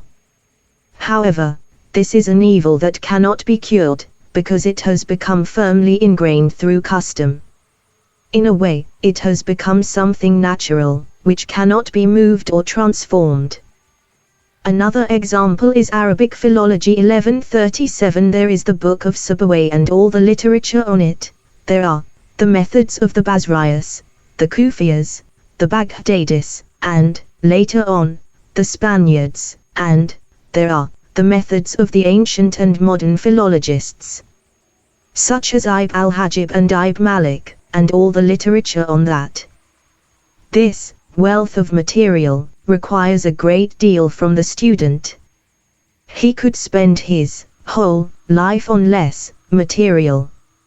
No one would aspire to complete knowledge of it, though there are a few rare exceptions of men who have a complete knowledge of philology. For instance, we modern Maghribis have received the works of an Egyptian philologist whose name is Ibn Hisham. The contents show that Ibn Hisham has completely mastered the habit of philology as it had not been mastered before, save by Sibawayh, Ibn Jini, and people of their class. So greatly developed is his philological habit and so comprehensive is his knowledge and experience as regards the principles and details of philology. This proves that excellence in scholarship is not restricted to the ancients. 1138, especially if one considers our remarks about the many obstacles on the path to mastery of a science in modern times, which the great number of schools, methods, and works presents. No. His excellence God bestows upon whomever he wants to. 1139, Ibn Hisham is one of the rare wonders of the world. Otherwise, it is obvious that were the student to spend his entire lifetime on all these things, it would not be long enough for him to acquire, for instance, a complete knowledge of Arabic philology, which is but an instrument and means for further studies. How, then, is it with the intended fruit of study, the acquisition of thorough and comprehensive scholarship? But God guides whomever he wants to guide. 1140. 35. The great number of brief handbooks available on scholarly subjects is detrimental to the process of instruction. Many 1141 recent scholars have turned to brief presentations of the methods and contents of the sciences. They want to know the methods and contents, and they present them systematically in the form of brief programs for each science. These brief handbooks express all the problems of a given discipline and the evidence for them in a few brief words that are full of meaning. This procedure is detrimental to good style and makes difficulties for the understanding. Scholars often approach the main scholarly works on the various disciplines, which are very lengthy, intending to interpret 1142 and explain them. They abridge them, in order to make it easier for students to acquire expert knowledge of them.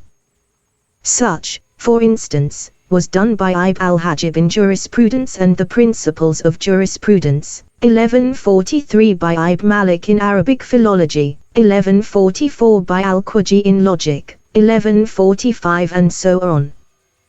This procedure has a corrupting influence upon the process of instruction and is detrimental to the attainment of scholarship. For it confuses the beginner by presenting the final results of a discipline to him before he is prepared for them. This is a bad method of instruction, as will be mentioned 1146. The procedure also involves a great deal of work for the student. He must study carefully the words of the abridgment, which are complicated to understand because they are crowded with ideas, and 1147 try to find out from them what the problems of the given discipline are. Thus, the texts of such brief handbooks are found to be difficult and complicated to understand. A good deal of time must be spent on the attempt to understand them. Moreover, after all these difficulties, the scholarly habit that results from receiving instruction from brief handbooks, even when such instruction is at its best and is not accompanied by any flaw, is inferior to the habits resulting from the study of more extensive and lengthy works. The latter contain a great amount of repetition and lengthiness, but both are useful for the acquisition of a perfect habit. When there is little repetition, an inferior habit is the result. This is the case with the abridgments. The intention was to make it easy for students to acquire expert knowledge of scholarly subjects, but the result is that it has become more difficult for them, because they are prevented from acquiring useful and firmly established habits. Those whom God guides, no one can lead astray, and those whom God leads astray have no one to guide them. 1148. 56. The right attitude in scientific instruction and toward the method of giving such instruction. 1149. It 1150 should be known that the teaching of scientific subjects to students is effective only when it proceeds gradually and little by little. At first, the teacher presents the student with the principal problems within each chapter of a given discipline. He acquaints him with them by commenting on them in a summary fashion.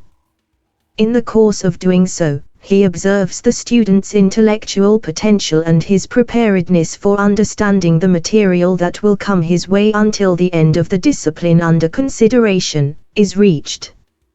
In the process, the student acquires the habit of the science he studies. However, that habit will be an approximate 1151 and week 1. The most it can do is to enable the student to understand the discipline he studies, and to know its problems. The teacher, then, leads the student back over the discipline a second time. He gives him instruction in it on a higher level. He no longer gives a summary but full commentaries and explanations. He mentions to him the existing differences of opinion and the form these differences take all the way through to the end of the discipline under consideration. Thus, the student's scholarly habit is improved. Then, the teacher leads the student back again, now that he is solidly grounded. He leaves nothing that is complicated, vague, or obscure, unexplained. He bears all the secrets of the discipline to him. As a result, the student, when he finishes with the discipline, has acquired the habit of it. This is the effective method of instruction. As one can see, it requires a threefold repetition. Some students can get through it with less than that, depending on their natural dispositions and qualifications. We have observed that many teachers 1152 of the time in which we are living are ignorant of this effective method of instruction. They begin their instruction by confronting the student with obscure scientific problems. They require him to concentrate on solving them. They think that that is experienced and correct teaching, and they make it the task of the student to comprehend and know such things. In actual fact, they merely confuse him by exposing him to the final results of a discipline at the beginning of his studies, and before he is prepared to understand them. Preparedness for and receptivity to scientific knowledge and understanding grow gradually. At the beginning, the student is completely unable to understand any but a very few points.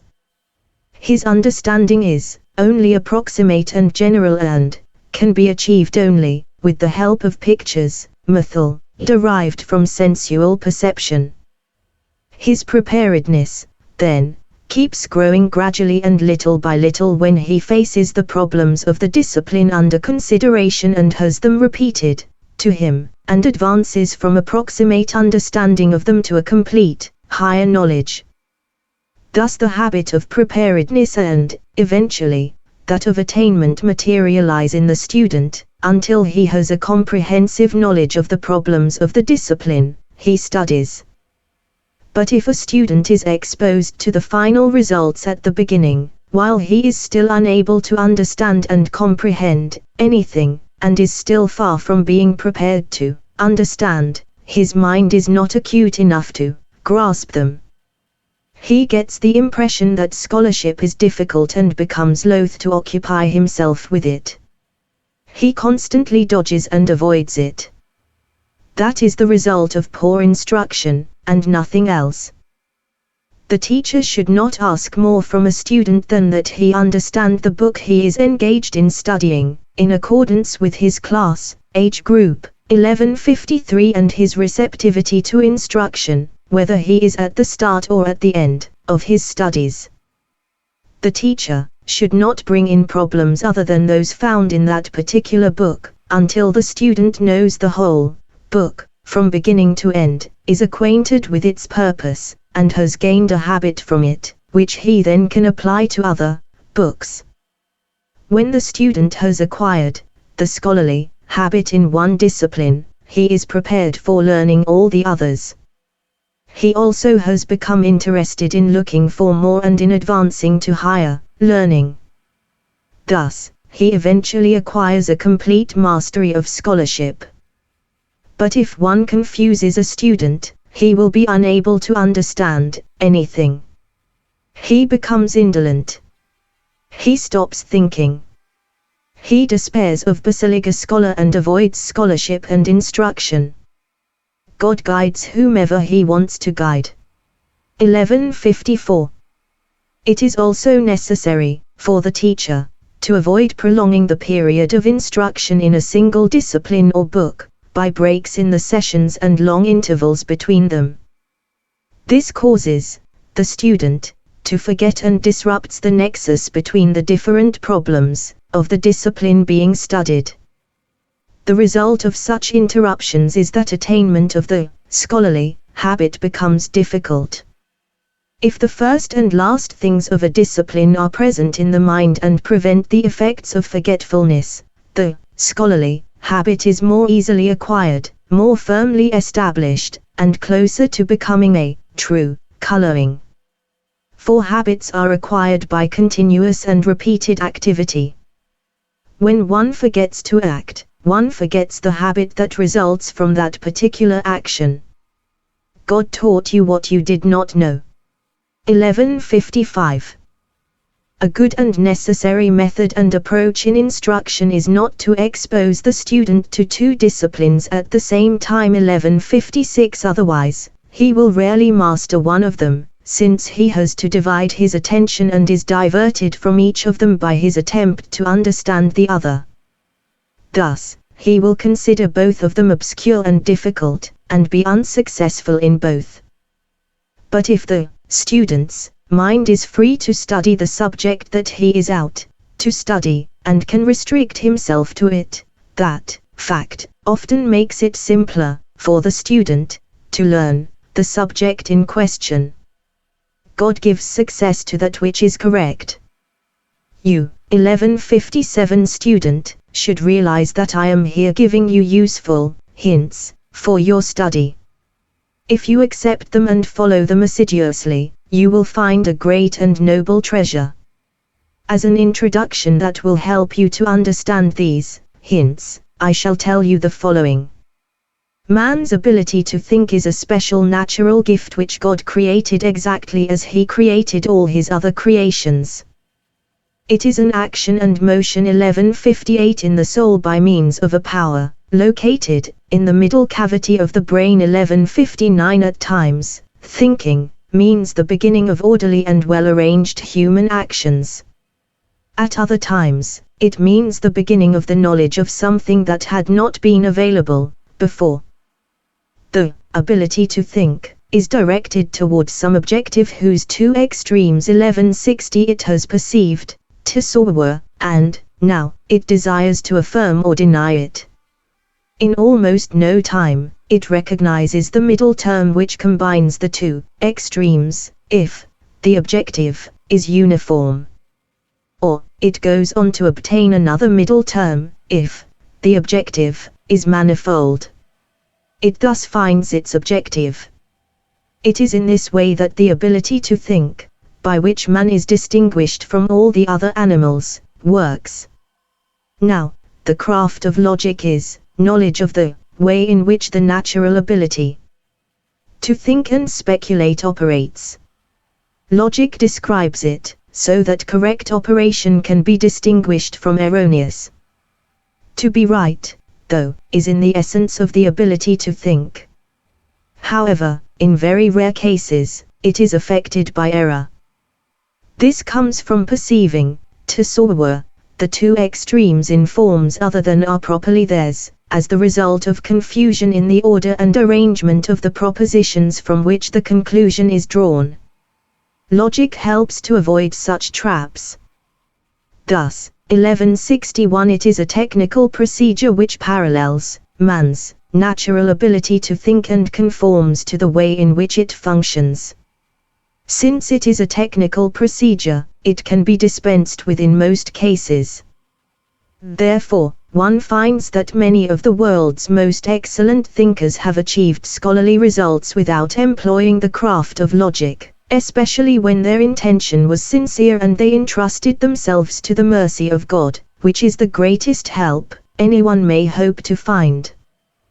They proceeded with the aid of the natural ability to think at its best, and this ability, as it was created by God, permitted them by its very nature to find the middle term and knowledge of their objective. Besides the technical procedure called logic, the process of study involves another introductory discipline, namely, the knowledge of words and the way in which they indicate ideas in the mind by deriving them from what the forms of the letters say, in the case of writing, and from what the tongue, speech says in the case of spoken utterances. 1162 The student must pass through all these veils, in order to reach the state where you can think about your objective. First, there is the way in which writing indicates spoken words. 1163 This is the easiest part of it. Then, there is the way in which the spoken words indicate the ideas one is seeking. Further, there are the rules for arranging the ideas in their proper modes, as they are known from the craft of logic, in order to be able to make deductions. Then, there are those ideas in the mind that are abstract and used as nets with which one goes hunting for the desired objective with the help of one's natural ability to think, and entrusting oneself to the mercy and generosity of God. 1164 Not everyone is able to pass through all these stages quickly and to cut through all these veils easily during the process of instruction. 1165 Disputes often cause the mind to stop at the veils of words. Disturbing quarrels and doubts cause it to fall into the nets of argument, so that the mind is prevented from attaining its objective. Rarely do more than a few individuals, who are guided by God, succeed in extricating themselves from this abyss. If you are afflicted by such difficulties, and hampered in your understanding of the problems, by misgivings or disturbing doubts in your mind, cast them off. Discard the veils of words and the obstacles of doubt. Leave all the technical procedures and take refuge in the realm of the natural ability to think given to you by nature. Let your speculation roam in it and let your mind freely delve in it, according to whatever you desire to obtain from it. Set foot in the places where the greatest thinkers before you did. Entrust yourself to God's aid, as in His mercy He aided them and taught them what they did not know. 1166 If you do that, God's helpful light will shine upon you and show you your objective. Inspiration will indicate, to you, the middle term which God made a natural requirement of the process of thinking, as we have stated.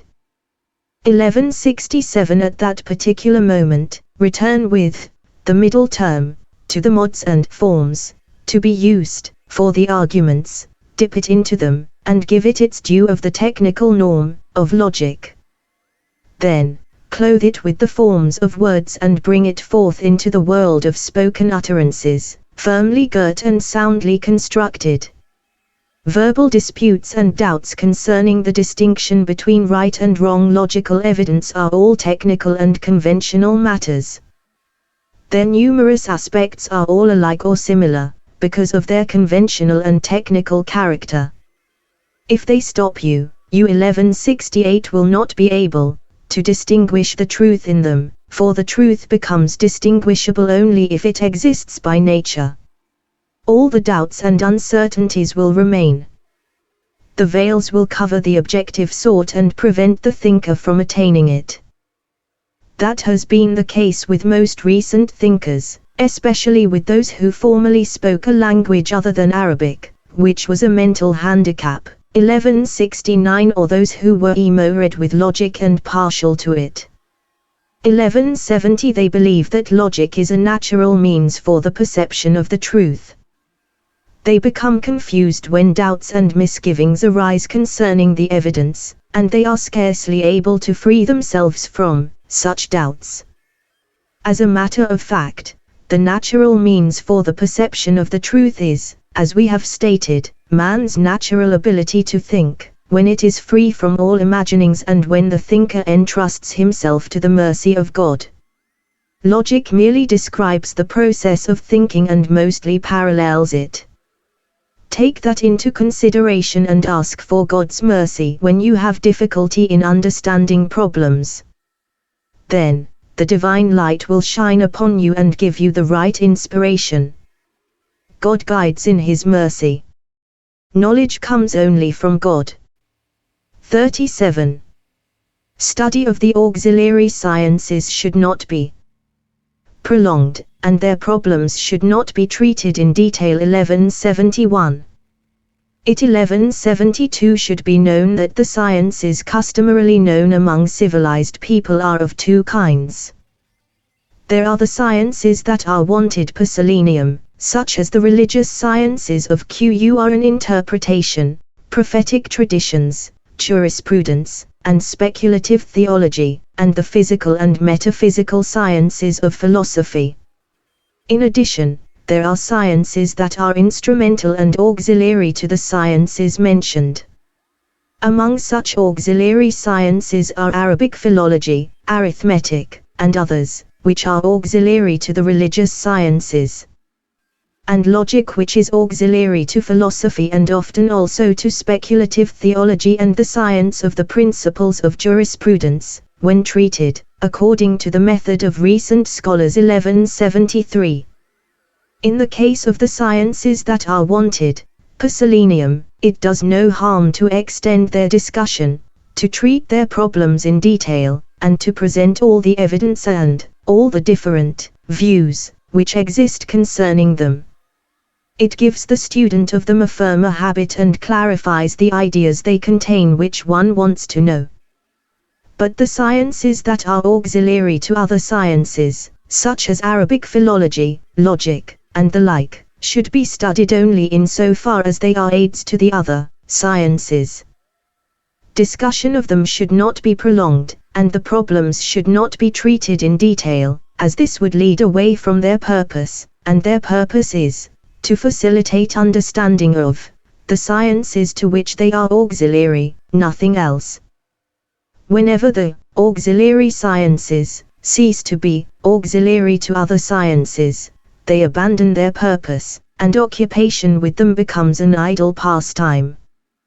Moreover, 1174 it is, also, difficult to acquire the habit of them, because they are large subjects with many details. Their difficulty is often an obstacle to acquiring the sciences wanted per selenium, because it takes so long to get to them.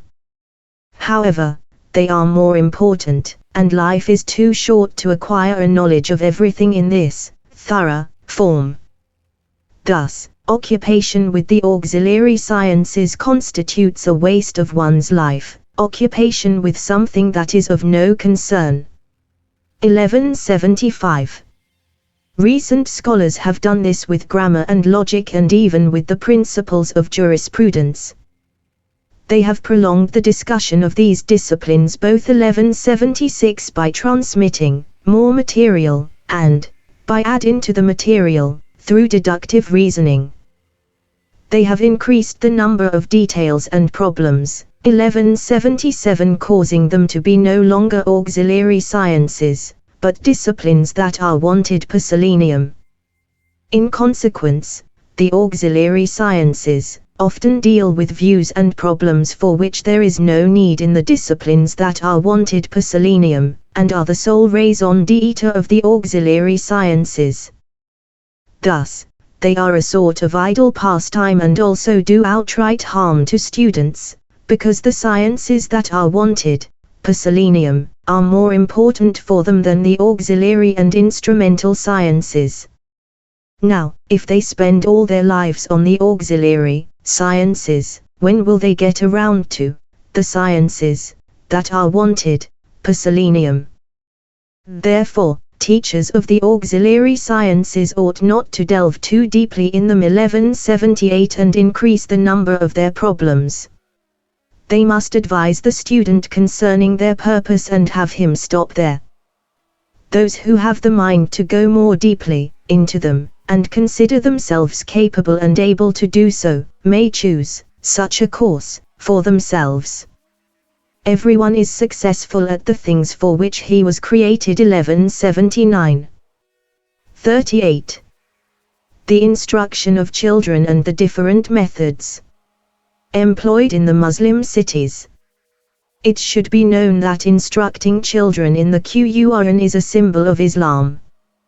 Muslims have, and practice, such instruction in all their cities, because it imbues hearts with a firm belief in Islam and its articles of faith, which are derived from the verses of the Qur'an and certain prophetic traditions. The Qur'an has become the basis of instruction, the foundation for all habits that may be acquired later on. The reason for this is that the things one is taught in one's youth take root more deeply than anything else. They are the basis of all later knowledge. The first impression the heart receives is, in a way, the foundation of all scholarly habits. The character of the foundation determines the condition of the building. The methods of instructing children in the Qur'an differ according to differences of opinion as to the habits that are to result from that instruction. The Maghribi method is to restrict the education of children to instruction in the Qur'an and to practice, during the course of instruction, in Qur'an orthography and its problems and the differences among Qur'an experts on this score. The Maghribis do not bring up any other subjects in their classes, such as traditions, jurisprudence, poetry, or Arabic philology, until the pupil is skilled in the Qur'an, or drops out before becoming skilled in it. In the latter case, it means, as a rule, that he will not learn anything. This is the method the urban population in the Maghrib and the native Berber Qur'an teachers who follow their urban compatriots use in educating their children up to the age of manhood. They use it also with old people who study the Qur'an after part of their life has passed. Consequently, Maghribis know the orthography of the Qur'an, and know it by heart, better than any other Muslim group. The Spanish method is instruction in reading and writing as such. That is what they pay attention to in the instruction of children. However, since the Qur'an is the basis and foundation of all that and the source of Islam and all the sciences. They make it the basis of instruction, but they do not restrict their instruction of children exclusively to the Qur'an. They also bring in other subjects, mainly poetry and composition, and they give the children an expert knowledge of Arabic and teach them a good handwriting. They do not stress teaching of the Qur'an more than the other subjects. In fact, they are more concerned with teaching handwriting than any other subject, until the child reaches manhood. He then has some experience and knowledge of the Arabic language and poetry. He has an excellent knowledge of handwriting, and he would have a thorough acquaintance with scholarship in general, if the tradition of scholarly instruction still existed in Spain, but he does not, because the tradition no longer exists there. 1180 Thus, present-day Spanish children obtain no further knowledge than what their primary instruction provides. It is enough for those whom God guides. It prepares them for further studies, in the event that a teacher of them can be found. The people of Africa combine the instruction of children in the Qur'an, usually, with the teaching of traditions. They also teach basic scientific norms and certain scientific problems. However, they stress giving their children a good knowledge of the Qur'an and acquainting them with its various recensions and readings more than anything else. Next, they stress handwriting. In general, their method of instruction in the Qur'an is closer to the Spanish method than to Maghribi or Eastern methods, because their educational tradition derives from the Spanish sheikhs who crossed over when the Christians conquered Spain and asked for hospitality in Tunis. 1181 From that time on, they were the teachers of Tunisian children. The people of the East, as far as we know, likewise have a mixed curriculum. I do not know what subjects they stress primarily. We have been told that they are concerned with teaching the Qur'an and the works and basic norms of religious scholarship once the children are grown up. They do not combine instruction in the Qur'an with instruction in handwriting. They have special rules for teaching it, and there are special teachers for it. 1182 Just like any other craft which is taught separately, and not included in the school curriculum for children. The children's slates, on which they practice, exhibit an inferior form of handwriting. Those who want to learn a good handwriting may do so later on in their lives, from professional calligraphers to the extent of their interest in it and desire. The fact that the people of Africa and the Maghreb restrict themselves to the Qur'an makes them altogether incapable of mastering the linguistic habit. For as a rule, no scholarly habit can originate from the study of the Qur'an, because no human being can produce anything like it. Thus, human beings are unable to employ or imitate its ways, uslub, and they also can form no habit in any other respect. Consequently, a person who knows the Qur'an does not acquire the habit of the Arabic language. It will be his lot to be awkward in expression and to have little fluency in speaking. This situation is not quite so pronounced among the people of Africa as among the Maghrebis, because, as we have stated, the former combine instruction in the Qur'an with instruction in the terminology of scientific terms. Thus, they get some practice and have some examples to imitate. However, their habit in this respect does not amount to a good style, eloquence, because their knowledge mostly consists of scholarly terminology which falls short of good style, as will be mentioned in the proper section. 1183. As for the Spaniards, their varied curriculum with its great amount of instruction in poetry, composition, and Arabic philology gave them, from their early years on, a habit providing for a better acquaintance with the Arabic language. They were less proficient in all the other, religious, sciences, because they were little familiar with study of the Qur'an and the traditions that are the basis and foundation of the religious sciences. Thus, they were people who knew how to write and who had a literary education that was either excellent or deficient, depending on the secondary education they received after their childhood education. In his Rila, Judge Abu Bakr b. Al-Arabi 1184 made a remarkable statement about instruction, which retains the best of the old, and presents some good, new features. 1185 He placed instruction in Arabic and poetry ahead of all the other sciences, as in the Spanish method, since, he said, poetry is the archive of the Arabs. 1186 Poetry and Arabic philology should be taught first because of the existing corruption of the language. 1187 From there, the student should go on to arithmetic and study it assiduously, until he knows its basic norms. He should then go on to the study of the Qur'an, because with his previous preparation, it will be easy for him. Ibn al-Arabi continued, how thoughtless are our compatriots in that they teach children the Qur'an when they are first starting out. They read things they do not understand and work hard at something that is not as important for them as other matters. He concluded, the student should study successively the principles of Islam, the principles of jurisprudence, disputation, and then the prophetic traditions and the sciences connected with them. He also forbade teaching two disciplines at the same time, save to the student with a good mind and sufficient energy. 1188. This is Judge Abu Bakr's advice.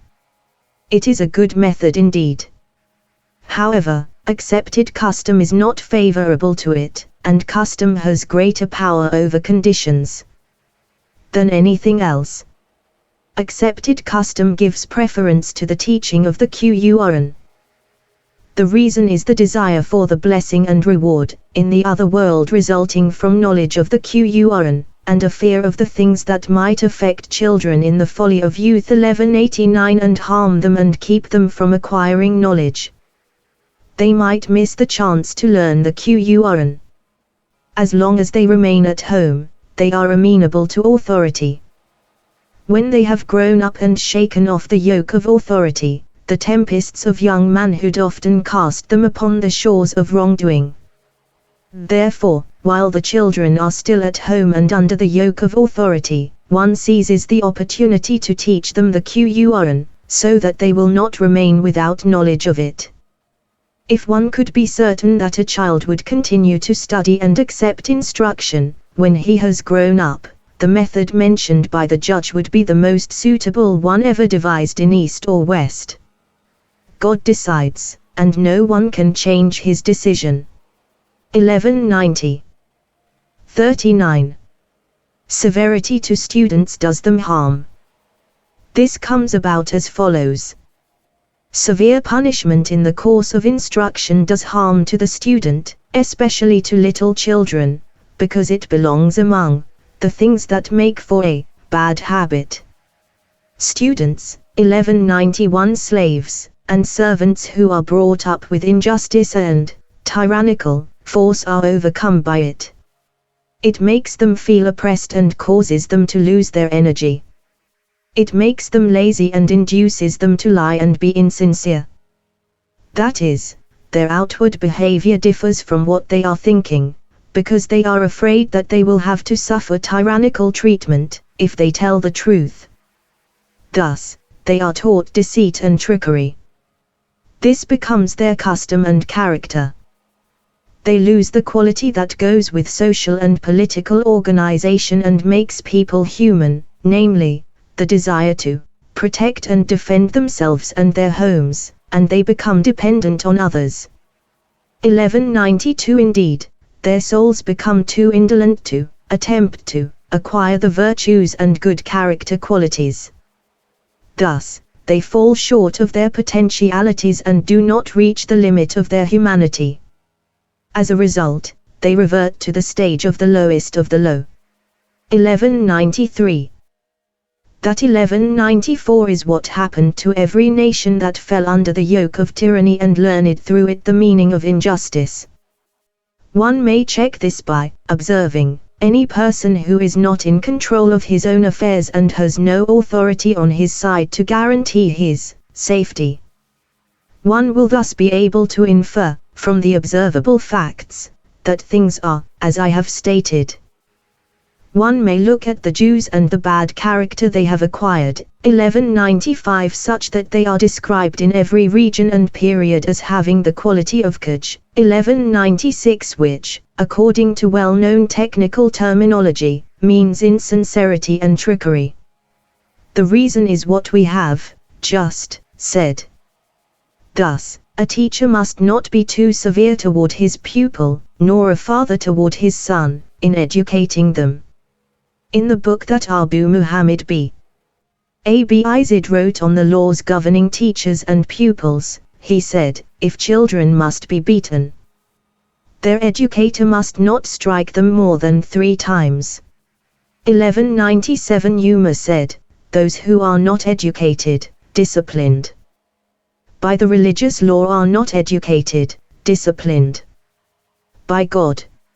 1198 He spoke out of a desire to preserve the souls from the humiliation of disciplinary punishment and in the knowledge that the amount of disciplinary punishment that the religious law has stipulated is fully adequate to keep a person under control. Because the religious law knows best what is good for him. One of the best methods of education was suggested by Ar-Rashid to Khalaf b. Amr, the teacher of his son Muhammad al-Amin. Khalaf b. Amr 1199 said, Ar-Rashid told me to come and educate his son Muhammad al-Amin, and he said to me, O Amr, the commander of the faithful is entrusting his son to you, the life of his soul and the fruit of his heart. Take firm hold of him and make him obey you. Occupy in relation to him the place that the commander of the faithful has given you. Teach him to read the Qur'an. Instruct him in history. Let him transmit poems and teach him the Sunnah of the Prophet. Give him insight into the proper occasions for speech and how to begin a speech. Forbid him to laugh, save at times when it is proper. Accustom him to honor the Hashemite dignitaries 1200 when they come to him, and to give the military leaders places of honor when they come to his salon. Let no hour pass in which you not seize the opportunity to teach him something useful.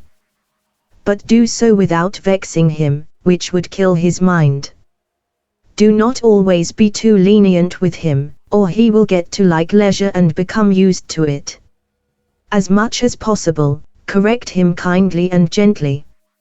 If he does not want it that way, you must then use severity and harshness,